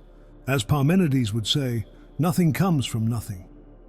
At a psychological level, this self-devouring quality represents the psyche's capacity for self-transformation. Our minds consume and digest their own contents, memories, ideas, emotions, and images. Thinking and consciousness are based on recursivity. Through dreams, reflection, art, and insight, we process our psychological material, breaking down rigid structures to release their energy for new psychological forms. The self-devouring serpent reveals that true transformation must come from within. Remember, nothicioton, know thyself. External interventions may trigger change, but genuine metamorphosis occurs when the psyche digests and assimilates its own contents. The process requires a willingness to consume aspects of ourselves that have served their purpose. Outdated beliefs, restrictive identities, and exhausted patterns of behavior. This is the metabolic quality of consciousness. It doesn't simply rearrange existing material, but it transforms it. Like bodily digestion that breaks down food into nutrients to build new cells, psychological digestion breaks down experience into its essential meaning, which nourishes new opportunities for development. Thus, the Ouroboros teaches us that psychological growth requires this ongoing process of self-consumption and regeneration. The self-devouring nature of the Ouroboros manifests in creative work, where artists consume their own experiences and imagination to generate new forms of expression. It appears in scientific thinking, where theories devour themselves when their implications undermine their premises. It emerges in spiritual practice, where the ego must consume itself to allow a vaster awareness to blossom. Often, we tend to preserve the status quo, but the Ouroboros reminds us that stagnation is the enemy of life. To remain vital, we must willingly devour what we have been to become what we might be. In the larger world, the Ouroboros represents ecological cycles, where decomposition enables new growth, cultural ignitions where revolutions consume existing structures to create new ones, and celestial processes where stars consume themselves to generate the elements that will form new solar systems. The Ouroboros thus reveals a profound paradox. Creation requires destruction. Preservation demands transformation. Life itself depends on a continuous process of death and rebirth. By devouring itself, the serpent demonstrates that true immortality comes from endless renewal through self-transformation. By devouring your imperfections, your weaknesses, your fears, your traumas, your limitations, you are in reality stepping toward the best version of yourself.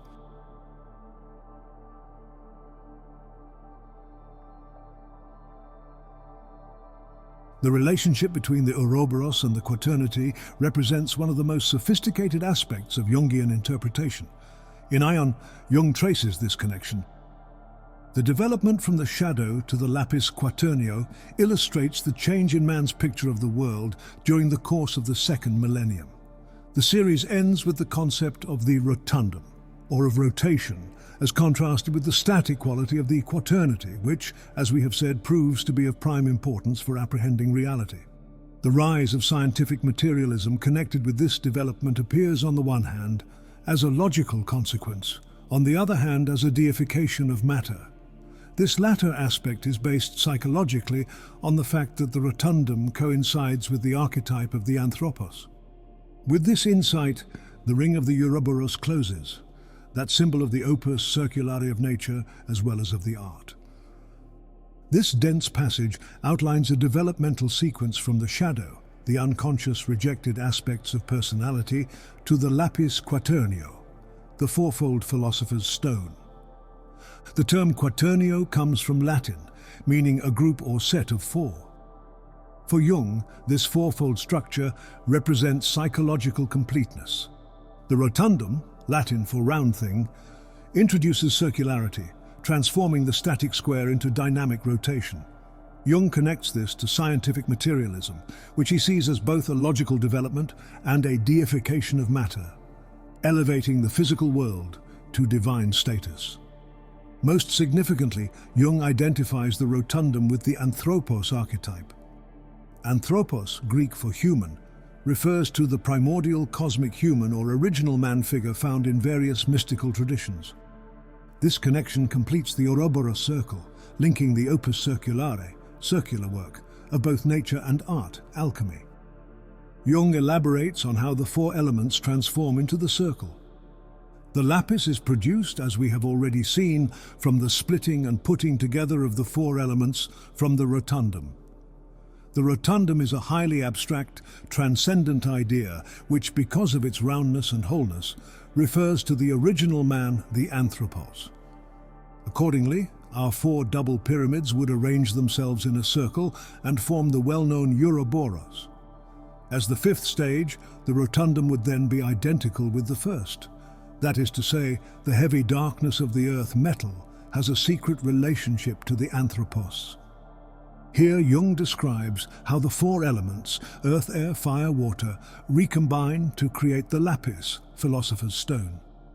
The four double pyramids refer to a three-dimensional model of the quaternio, where each element forms a pyramid pointing both upward and downward. When arranged in a circle, these create the Ouroboros.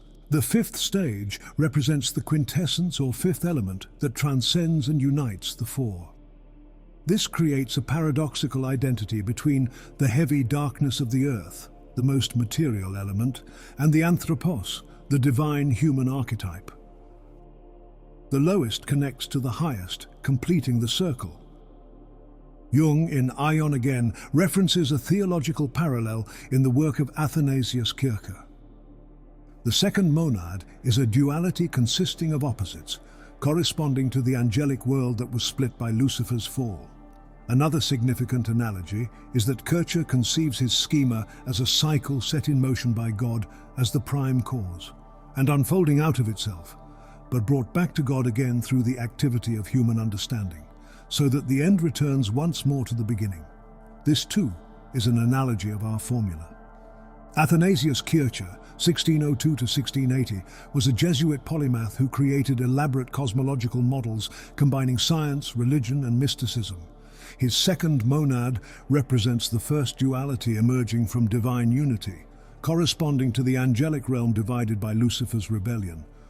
Kircher's cycle begins with God and returns to God through human understanding, creating a circular pattern that mirrors the Ouroboros. This illustrates how human consciousness participates in completing the cosmic circuit. We return to the divine through comprehension of the divine plan. Jung highlights the paradoxical identity of highest and lowest. That is obvious in alchemy, but it also occurs in the history of religion, where the metals grow from Guillemot's blood. This curious relationship is explained by the identity of the lowest, most material thing with the highest and most spiritual, which we have already met in the interpretation of the serpent as a chthonic, and at the same time the most spiritual animal. In Plato, the rotundum is the world soul and a blessed god. Gaiomart refers to Gaiomaratan, the primordial human in Zoroastrian mythology whose body produced metals when his blood touched the earth. This myth illustrates the spiritual origin of material substances. Jung notes the serpent's dual nature as both chthonic, earthbound material, and most spiritual, highlighting the paradoxical unity of opposites. In Plato's philosophy, the rotundum or circle represents both the anima mundi, world soul, and divine presence. The quaternity relates to the Ouroboros through several connections. First, the Ouroboros reconciles the square, 4 elements, 4 directions, 4 seasons, with the circle, unity, eternity, perfection. The static quaternity becomes dynamic through circular motion, transforming rigid structure into fluid wholeness. Second, the Ouroboros embodies the 5th that emerges from the 4, the quintessence that transcends and unites the quaternio. This 5th is not added externally, but emerges from the interaction of the 4 elements, just as consciousness emerges from the 4 functions of the psyche: thinking, feeling, sensation, intuition. Third, the circle formed by the Ouroboros solves the alchemical problem of squaring the circle, reconciling the square, matter, earth, body, with the circle, spirit, heaven, soul. By arranging the 4 elements in a circle, the Ouroboros represents matter achieving spiritual perfection. The psychological implication is profound. Wholeness comes not from rejecting or escaping the quaternity of earthly existence, but by arranging these elements in a harmonious circle. The 4 functions of consciousness, the 4 stages of life, the 4 cardinal directions. All of them must be integrated into a dynamic whole rather than remain in static and separate categories. Today, we might understand the relationship between quaternity and circle as analogous to the difference between categorical thinking, dividing reality into distinct boxes, and systems thinking, recognizing the interconnections and feedback loops between elements. Thus, we learn to move beyond rigid categorization to recognize the circular flows that connect all things. The transformation from quaternity to circle also represents an evolution from conventional consciousness, with its clear distinctions between self and other, mind and matter, good and evil, to transpersonal awareness, which perceives the underlying unity of all phenomena. The Ouroboros shows us how the journey to wholeness requires not abandoning structure, but transforming it through rotation, circulation, and integration. In practice, this means learning to see how our psychological opposites, introversion and extroversion, thinking and feeling, conscious and unconscious, are dynamic polarities that flow into each other. The Ouroboros reminds us that psychological health comes from allowing the continuous circulation and transformation of both sides of these polarities. Ultimately, true completion comes from arranging our existing elements in a harmonious circle. It's about reconfiguring what we already have into a more integrated pattern. And you will soon realize that you already have everything you need.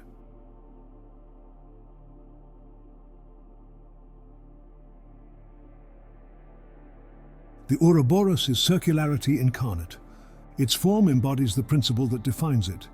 Jung explores this circular nature extensively in Ion.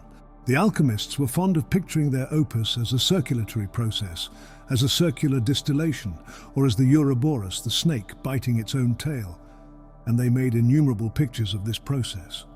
Just as the central idea of the lapis philosophorum plainly signifies the self, so the opus, with its countless symbols, illustrates the process of individuation, the step-by-step development of the self from an unconscious state to a conscious one.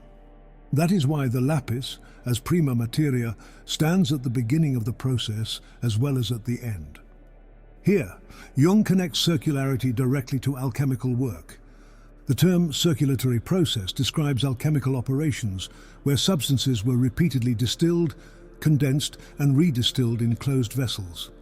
The psychological process of individuation is very similar, because the journey towards selfhood requires returning to the same themes, challenges, and insights at progressively deeper levels, and thus progressively getting better results.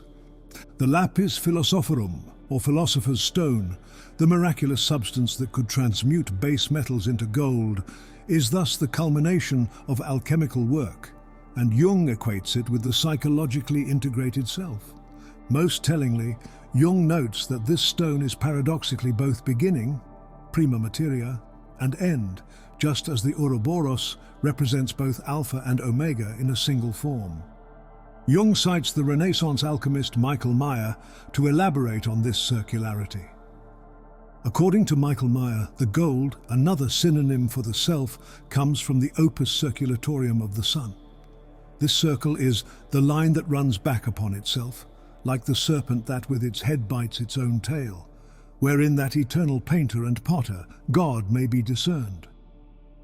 Meyer, 1568 to 1622, was a physician, alchemist, and composer who published influential alchemical emblem books with sophisticated engravings and commentary. His opus circulatorium, circular work, refers to the sun's cycle, which returns to its starting point while generating life-giving energy. And when Meyer compares the opus circulatorium with the Ouroboros, he suggests that circular motion is divine in nature. It is the movement through which God may be discerned.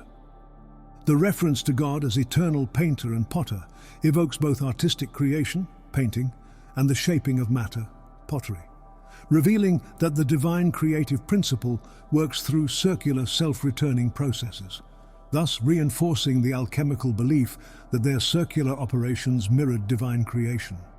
Jung continues quoting Meyer, "In this circle, nature has related the four qualities to one another and drawn, as it were, an equilateral square, since contraries are bound together by contraries and enemies by enemies with the same everlasting bonds." Meyer compares this squaring of the circle to the Homo quadratus, the foursquare man who remains himself, come weal, come woe. He calls it the golden house, the twice bisected circle, the four-cornered phalanx, the rampart, the city wall, the four-sided line of battle.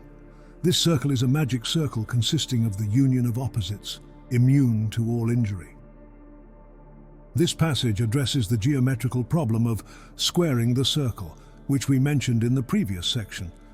Squaring the circle means constructing a square with the same area as a given circle, which mathematicians later proved impossible with compass and straight edge alone.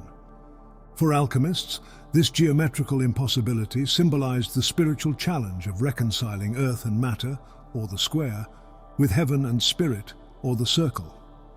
The four qualities refer to the primary qualities in ancient and medieval natural philosophy: hot, cold, wet, and dry. These qualities combine to form the four elements: fire, air, water, and earth.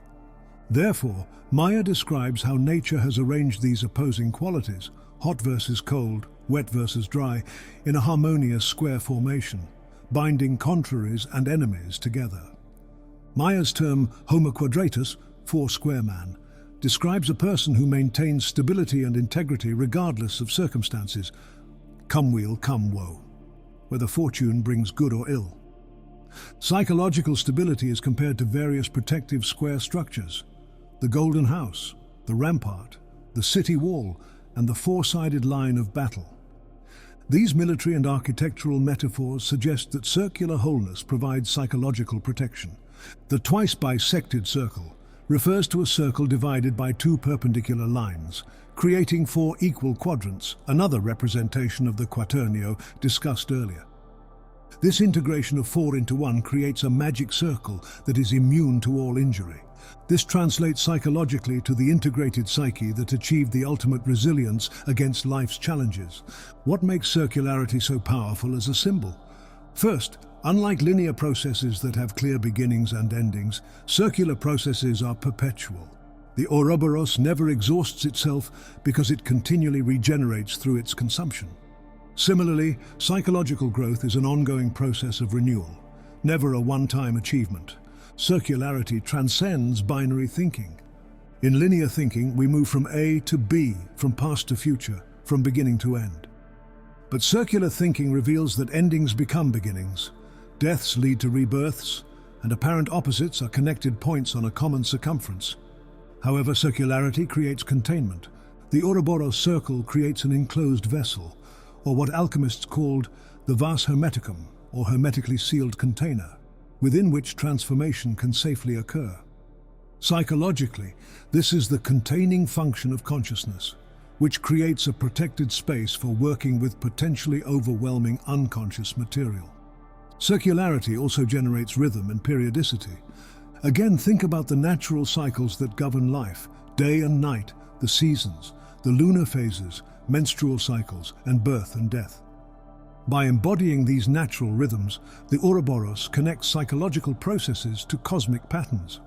Thus, circularity implies perfection. Unlike the straight line that can always be extended, the circle is complete in itself. The ancient Greek philosopher Parmenides described God as a perfect sphere, equal in all directions, and the Ouroboros captures all of this sense of divine completion. Plato was also obsessed with spheres. Pythagoras talked about the music of the spheres. Practically speaking, the circular nature of the Ouroboros teaches us to recognize life's cyclical patterns. When we face recurring challenges, we encounter similar themes at deeper levels, like a spiral that returns to the same position at a higher elevation. The Ouroboros reminds us that apparent unfortunate regression often precedes incredible breakthrough. It is a model of psychological integration. Just as the Ouroboros brings its head around to meet its tail, our development requires bringing conscious awareness to previously unconscious material, creating a circular feedback loop where increased consciousness leads to greater wholeness, which in turn enables deeper consciousness. The circular principle is important. Feedback loops, where outputs loop back as inputs, are fundamental to all complex systems, including the human psyche. Circular causality, where cause and effect influence each other reciprocally, is a psychological reality. Revisiting old wounds to heal them at progressively deeper levels is also a circular process. Learning is also circular. You know how they say, repetition is the mother of learning.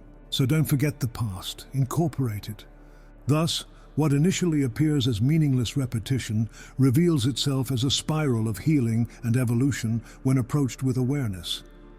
True evolution isn't linear progression away from origins, but circular return that integrates origins into a more comprehensive whole. The circle transforms its starting point through continual renewal.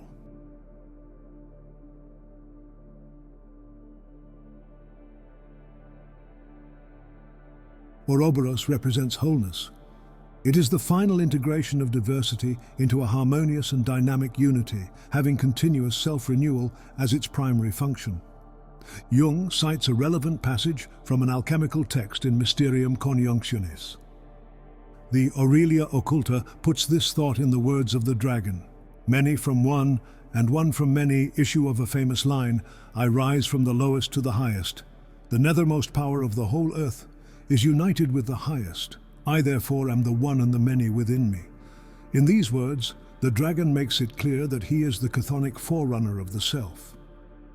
The Aurelia Occulta, hidden gold, was an obscure alchemical text giving voice to the Ouroboros dragon. The phrase "many from one and one from many" expresses the paradoxical relationship between unity and multiplicity. The one contains all diversity, while diversity ultimately forms a unified whole. The Latin formula "e pluribus unum," out of many one, captures a similar concept. We are also dealing with a vertical integration from the lowest to the highest, from earth to heaven, from matter to spirit, and from instinct to intellect. But if you look horizontally while you climb the ladder, you will face the opposites, and be often compelled to integrate them. The dragon is the chthonic forerunner of the self, a primordial earthbound chthonic precursor to the fully realized self. Thus the Ouroboros is a stage in development. It is not the end point of integration, but its foundational beginning. Jung also discusses the theme of self-nourishment as an aspect of wholeness.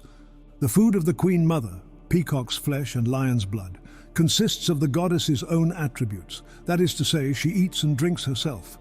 The Concilium Conjugi formulates this as follows: "And so at length it sinks down into one content through saturation with the one ferment, water, for water is the ferment of water."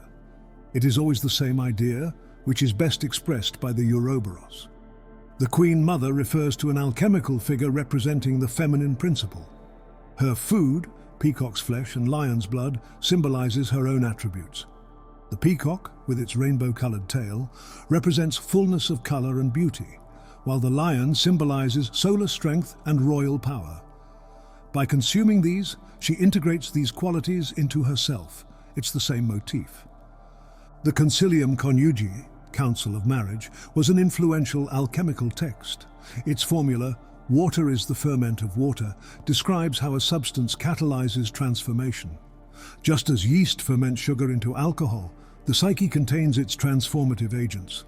The Ouroboros similarly transforms by consuming itself, the ultimate form of self-nourishment. Jung then acknowledges the mysterious nature of these alchemical formulations. Accordingly, there must be some psychic datum in it which gives rise to such assertions, and these assertions must somehow characterize that datum, even if they are not to be taken literally. What the ultimate reason is for these assertions or manifestations must remain a mystery, but a mystery whose inner kinship with the mystery of faith was sensed by the adepts, so that for them the two were identical. The term psychic datum refers to a foundational psychological reality that generates these symbolic expressions. Jung suggests that while we can't fully rationalize these alchemical ideas, they point to genuine psychological experiences that can't be adequately expressed in literal language. Jung notes the connection between this psychological mystery and religious faith. The alchemists, many of whom were devoutly religious, recognized that their work approached the same fundamental mysteries addressed by religious doctrines. Both alchemy and religion attempt to articulate experiences of wholeness that transcend rational categorization. What does wholeness mean in psychological terms? True wholeness maintains the tension between opposing forces while establishing their underlying unity. The Ouroboros embodies this through its polarized structure while forming them into a unified circle. Wholeness includes vertical integration. You need to connect the most earthly, instinctual aspects of your nature with the most spiritual and transcendent. You must integrate both of them. Then wholeness is also self-sustaining. It is not dependent on external validation or support, although it integrates everything. It feeds from itself. It leaves no waste behind it. Finally, wholeness is dynamic rather than static. It is the self-renewing balance that continuously regenerates itself. Don't eliminate conflict, darkness, or difficulty, but rather integrate them into a more comprehensive identity. The goal isn't to overcome the shadow, but to incorporate it into a larger whole. Likewise, wholeness isn't about transcending the body or material existence, but about connecting these earthly aspects to their spiritual counterparts, not either or, but both and. The Ouroboros teaches us that the lowest and the highest are connected. The dragon's belly touches both earth and heaven.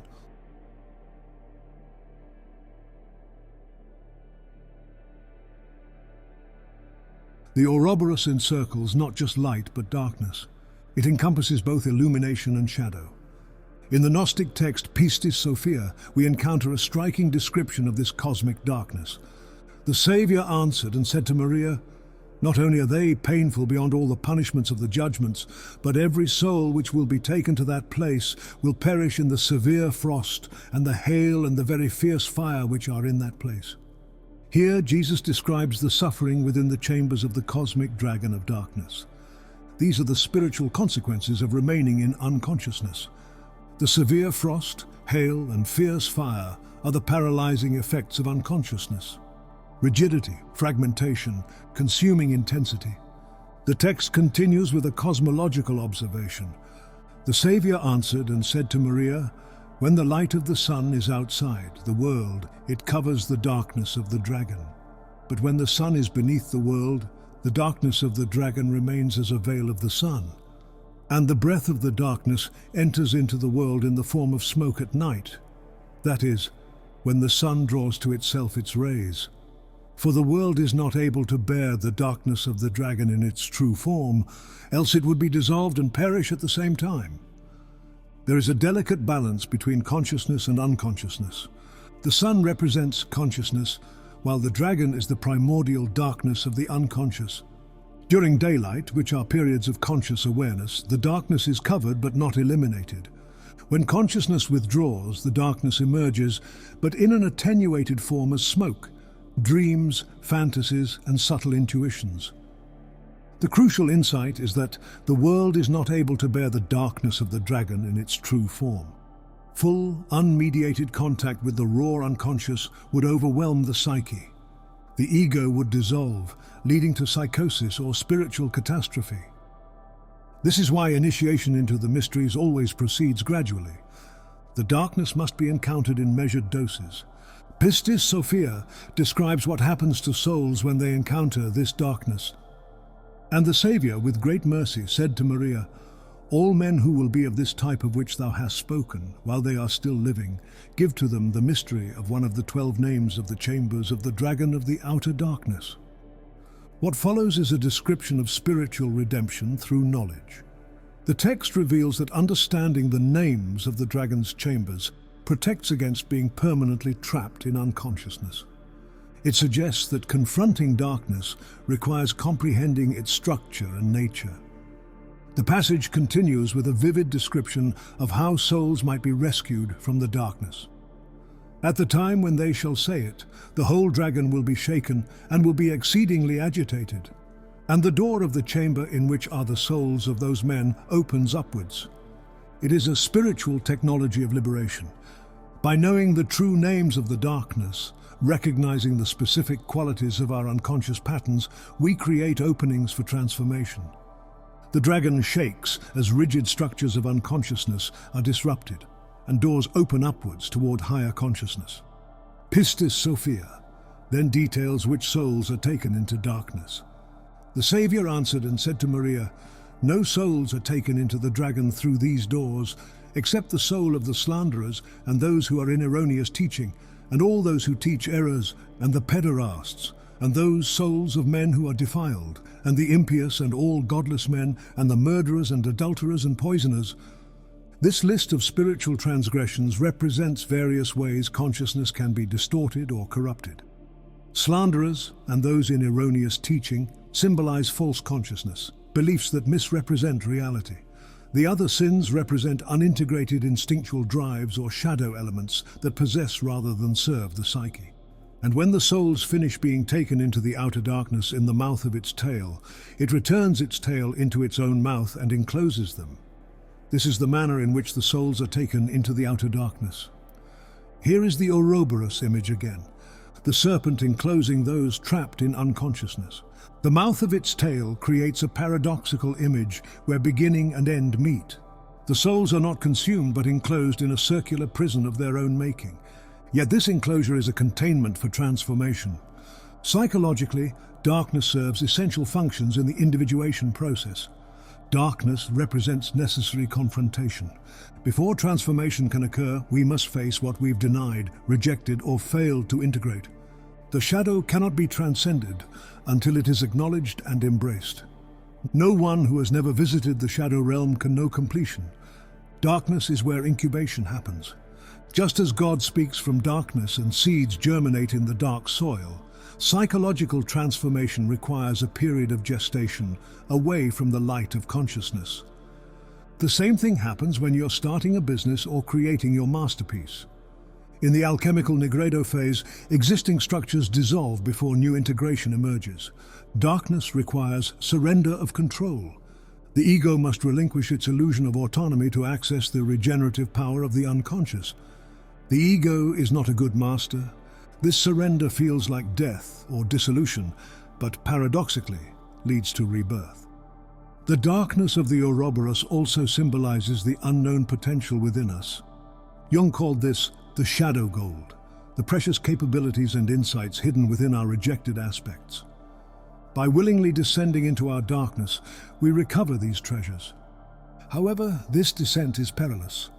Without adequate preparation, the names of the dragon chambers, one risks becoming trapped in unconsciousness. This explains why traditional wisdom paths provide maps, guides, and protective practices for those undertaking the journey into darkness. The Ouroboros teaches us that darkness is to be integrated. It is the complementary partner to light, the womb from which rebirth emerges, the fertile void from which creation springs. Without darkness, there would be no stars, no dreams, no depths to unveil. Today, we privilege light, rationality, and constant visibility. But the Ouroboros reminds us that darkness has a vital role in reaching wholeness.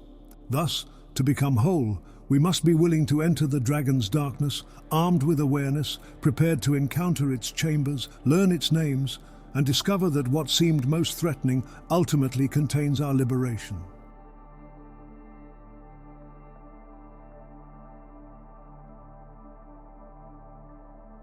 The Ouroboros transcends time.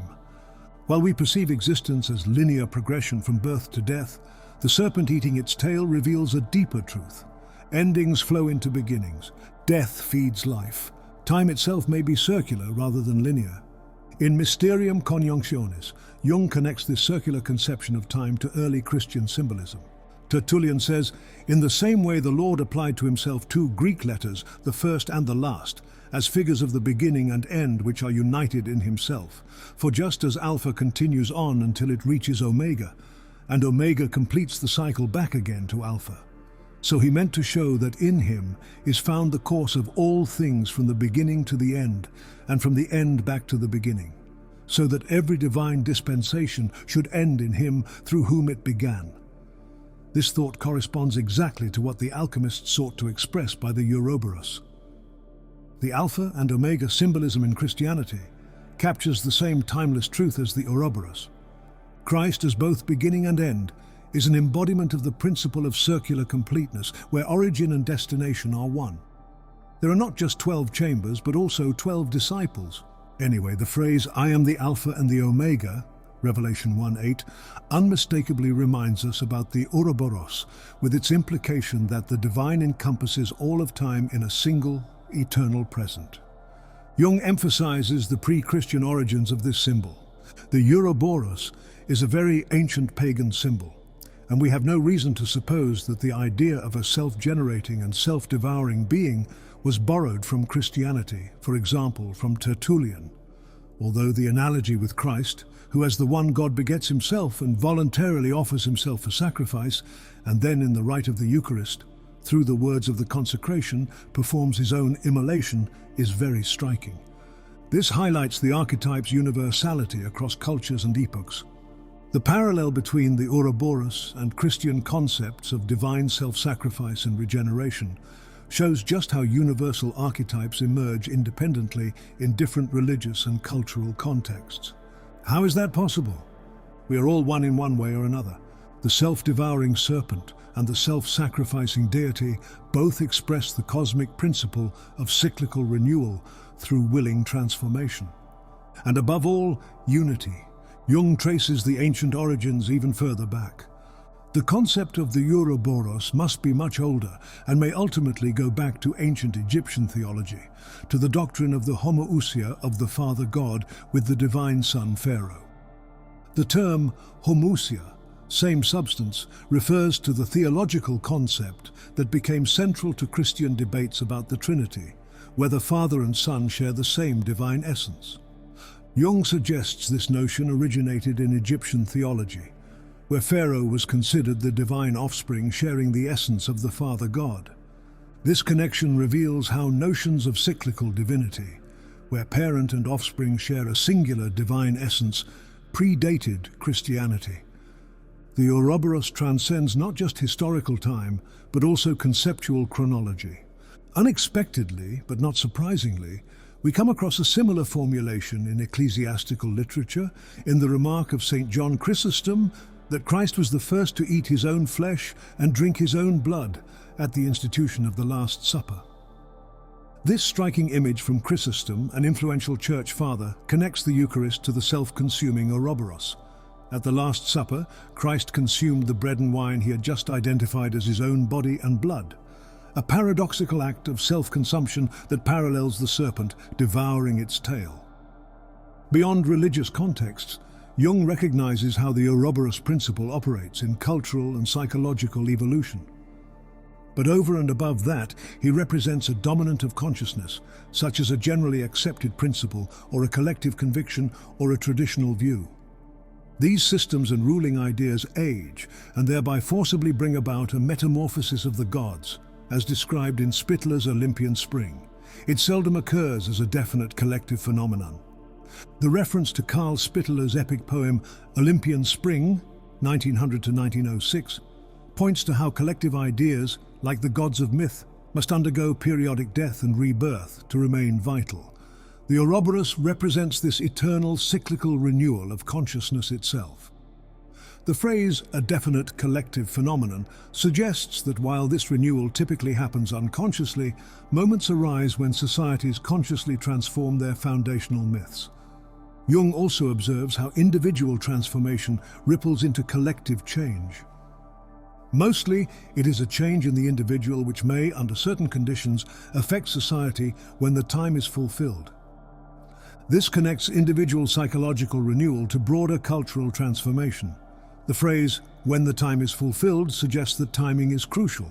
Individual transformation can catalyze collective change only when historical conditions are ripe, when the cultural Ouroboros has reached the point where its tail meets its mouth. Thus, Ouroboros reveals several dimensions of eternity worth exploring. It embodies cyclical time as rhythm rather than progression. Ancient cultures understood time through natural cycles, day and night, lunar phases, seasons, human generations. The Ouroboros reminds us that linear time is a relatively recent conception, and that cyclical time remains the deeper pattern of existence.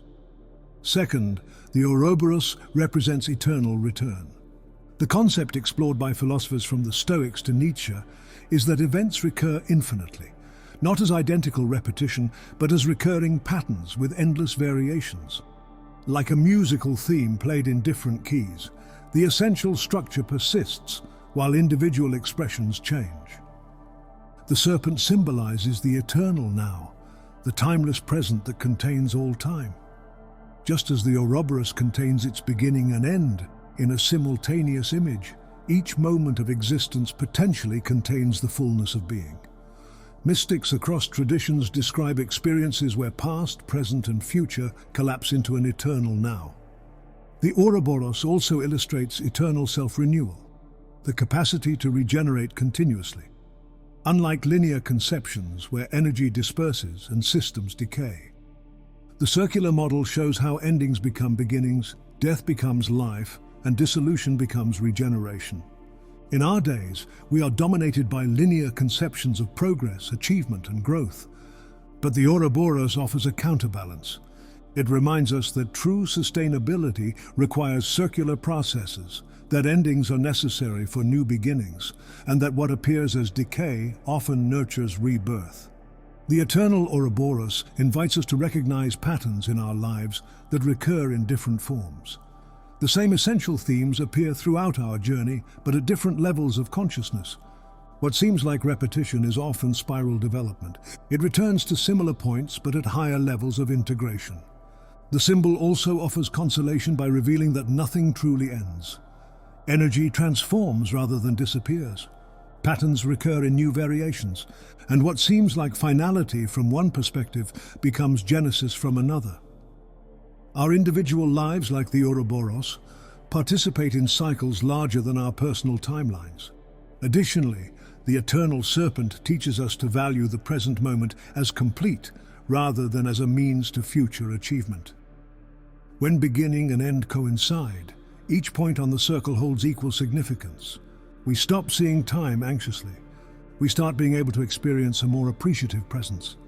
Thus, the Ouroboros invites us to adopt a more spacious relationship with time, neither clinging to the past nor anxiously anticipating the future, but recognizing the eternal patterns that persist through all transformations. It reconciles the apparent contradiction between change and permanence, revealing that true eternity isn't an endless duration, but a timeless presence.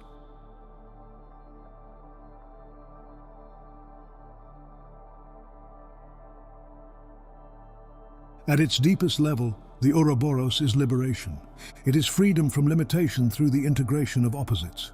It is a paradoxical path to freedom that comes not through escape from constraints, but through their complete embracement and transformation. In Mysterium Conjunctionis, Jung connects this dynamic to common dream motifs. Ascent and descent, above and below, up and down, represent an emotional realization of opposites, and this realization gradually leads, or should lead, to their equilibrium. This motif occurs very frequently in dreams, in the form of going uphill and downhill, climbing stairs, going up or down in a lift, balloon, aeroplane, etc. It corresponds to the struggle between the winged and the wingless dragon, that is, the Ouroboros. These vertical movements in dreams reflect the psyche's attempt to reconcile opposing forces. The winged and wingless dragon represents spirit versus matter, transcendence versus immanence. The Ouroboros reconciles these through its circular form, where ascent inevitably leads to descent and descent to ascent, creating not opposition but continuous flow. From Pistis Sophia, we encounter the concept of completed cycles as a prerequisite for liberation, and Jung, the first man, sees the souls and he examines them. He finds that they have completed their cycles, and it is not permitted to bring them once more into the world. This suggests that liberation comes after fulfilling necessary transformational cycles. Before freedom is possible, we must complete the circuit of experiences required for wholeness. Like the Ouroboros, we must traverse the full circle of consciousness, integrating all aspects before transcending the cycle altogether. This is the mystery. This is the key. Jung cites the alchemist Gerhard Dorn, 16th century, who describes this process of liberation through oscillation. Dorn describes it also as the circular distillation and as the spagyric vessel, which has to be constructed after the likeness of the natural vessel, that is, in the form of a sphere. As Dorn interprets it, this vacillating between the opposites and being tossed back and forth means being contained in the opposites. They become a vessel in which what was previously now one thing and now another floats, vibrating so that the painful suspension between opposites gradually changes into the bilateral activity of the point in the center. This is the liberation from opposites, the Nirdvandva of Hindu philosophy, though it is not really a philosophical, but rather a psychological development. Dorn's circular distillation and spagyric vessel describe alchemical operations where substances are repeatedly purified through cycles of evaporation and condensation. Psychologically, this represents how oscillating between opposing states, joy and sorrow, expansion and contraction, certainty and doubt, eventually reveals a central point of balance. The Sanskrit term Nirdvandva, beyond duality, comes from Hindu philosophy, particularly the Bhagavad Gita, where Krishna instructs Arjuna to act beyond the pairs of opposites. Jung notes this is psychological development, a lived experience of liberation from being torn between polarities. This central point is dynamic and vibrant, what Dorn calls bilateral activity. It maintains the tension between opposites while establishing a center of gravity that enables free movement between them. Like a gyroscope that maintains stability through motion, this center point provides freedom within constraints. Jung connects the Ouroboros to divine self-existence. The Ouroboros has the wonderful quality of aseity, existence by self-origination, in common with the Godhead, for which reason it cannot be distinguished from him. This aqua-permanence is explicitly divine. The theological term aseity, from the Latin a se, meaning from itself, refers to God's self-existent nature, existing independently without external cause or origin. By linking this to the Ouroboros, Jung suggests that psychic wholeness shares something of divine autonomy. It becomes self-sustaining rather than dependent on external validation or support. The aqua-permanence, permanent water, is an alchemical term for the transformative substance that remains constant through all operations. As explicitly divine, it represents the unchanging essence within change, the immortal within the mortal, the aspect of consciousness that transcends temporal limitations. The Ouroboros offers several paths to liberation worth exploring. It offers liberation through self-knowledge. When we recognize and integrate all aspects of ourselves, light and shadow, conscious and unconscious, masculine and feminine, we free ourselves from the compulsions and projections that arise from fragmentation. Likewise, the serpent consumes its tail, acknowledges its completeness, and requires nothing external. The Ouroboros demonstrates liberation, through acceptance of cyclic existence. When you embrace the natural rhythms of rise and fall, expansion and contraction, gathering and releasing, you free yourself from futile resistance to inevitable change. Freedom comes from flowing with cycles consciously. This is the key. Drag yourself through the logos rather than be dragged by it. Unite the opposites. When contradictory elements reconcile in a higher synthesis, they release the energy previously consumed by their conflict. The psychic energy tied up in maintaining rigid divisions becomes available for creative expression and expanded awareness. The Ouroboros also symbolizes liberation through finding the center. At the still point of the turning circle lies a dimension of consciousness not subject to the polarities that dominate ordinary awareness. This is immanence that finds the infinite within the finite. Practically, Ouroboric liberation manifests in several ways in human experience. In emotional life, it appears as equanimity, the capacity to remain centered amid fluctuating feelings without being dominated by either euphoria or despair. Not emotional flatness, but emotional freedom. The ability to experience the full range of emotions without being controlled by them.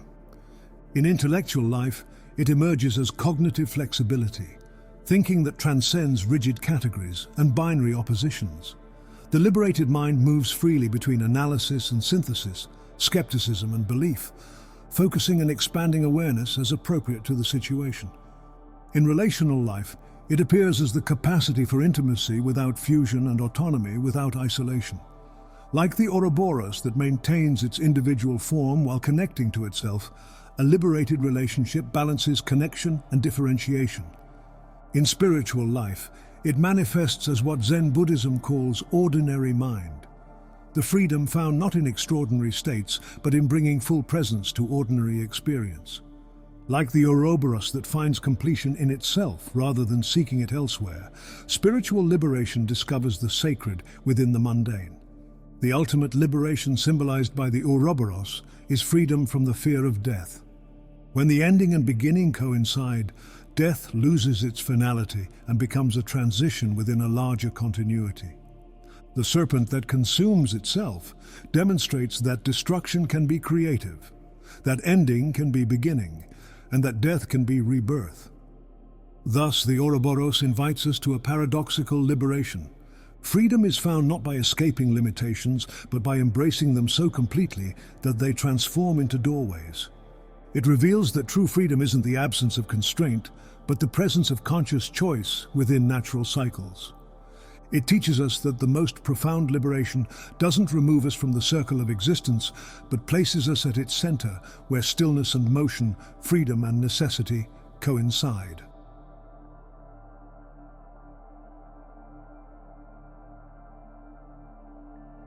The alchemists, who in their own way knew more about the nature of the individuation process than we moderns do, expressed this paradox through the symbol of the Ouroboros, the snake that bites its own tail. With these words from Aion, Jung acknowledges the profound wisdom encoded in this ancient symbol. Our journey through the labyrinth of the Ouroboros brings us full circle, returning to where we began, but with deepened understanding. The symbol itself demonstrates what it signifies. It shows rather than tells. It embodies rather than describes.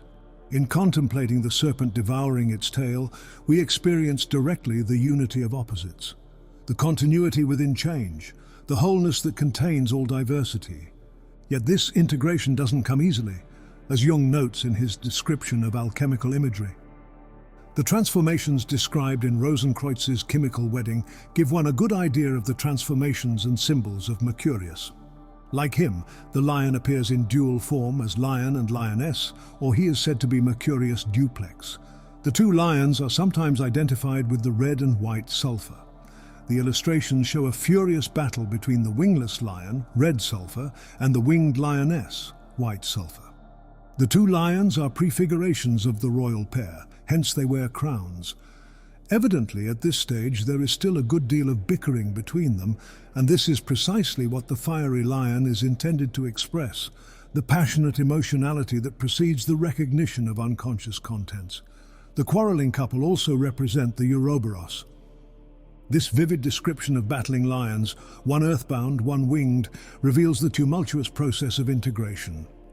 The passionate emotionality and bickering between opposing aspects must precede their union. The Ouroboros isn't just the end result, but the entire process of conflict, recognition, and reconciliation. The royal pair suggests that these opposing elements are ultimately destined for harmonious rule together, each maintaining its sovereignty while united in partnership.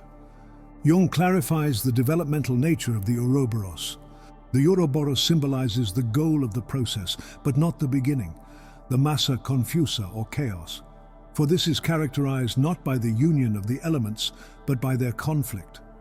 The massa confusa, confused mass, represents the initial state of psychological development, undifferentiated, chaotic, with elements in conflict. The Ouroboros represents not this beginning, but the goal, elements distinguished yet united, individuated yet integrated. This corrects the misconception that the Ouroboros represents regression to primordial undifferentiation. Instead, it signifies the higher union that follows differentiation, not pre-personal fusion, but transpersonal integration. As we complete our exploration, several key insights emerge. First, the Ouroboros demonstrates that wholeness requires encompassing opposites. Light and dark, conscious and unconscious, masculine and feminine, spirit and matter, these seeming contradictions must be integrated rather than resolved through elimination of one pole. True completion embraces the full spectrum of existence. Second, the serpent reveals the continuity between highest and lowest.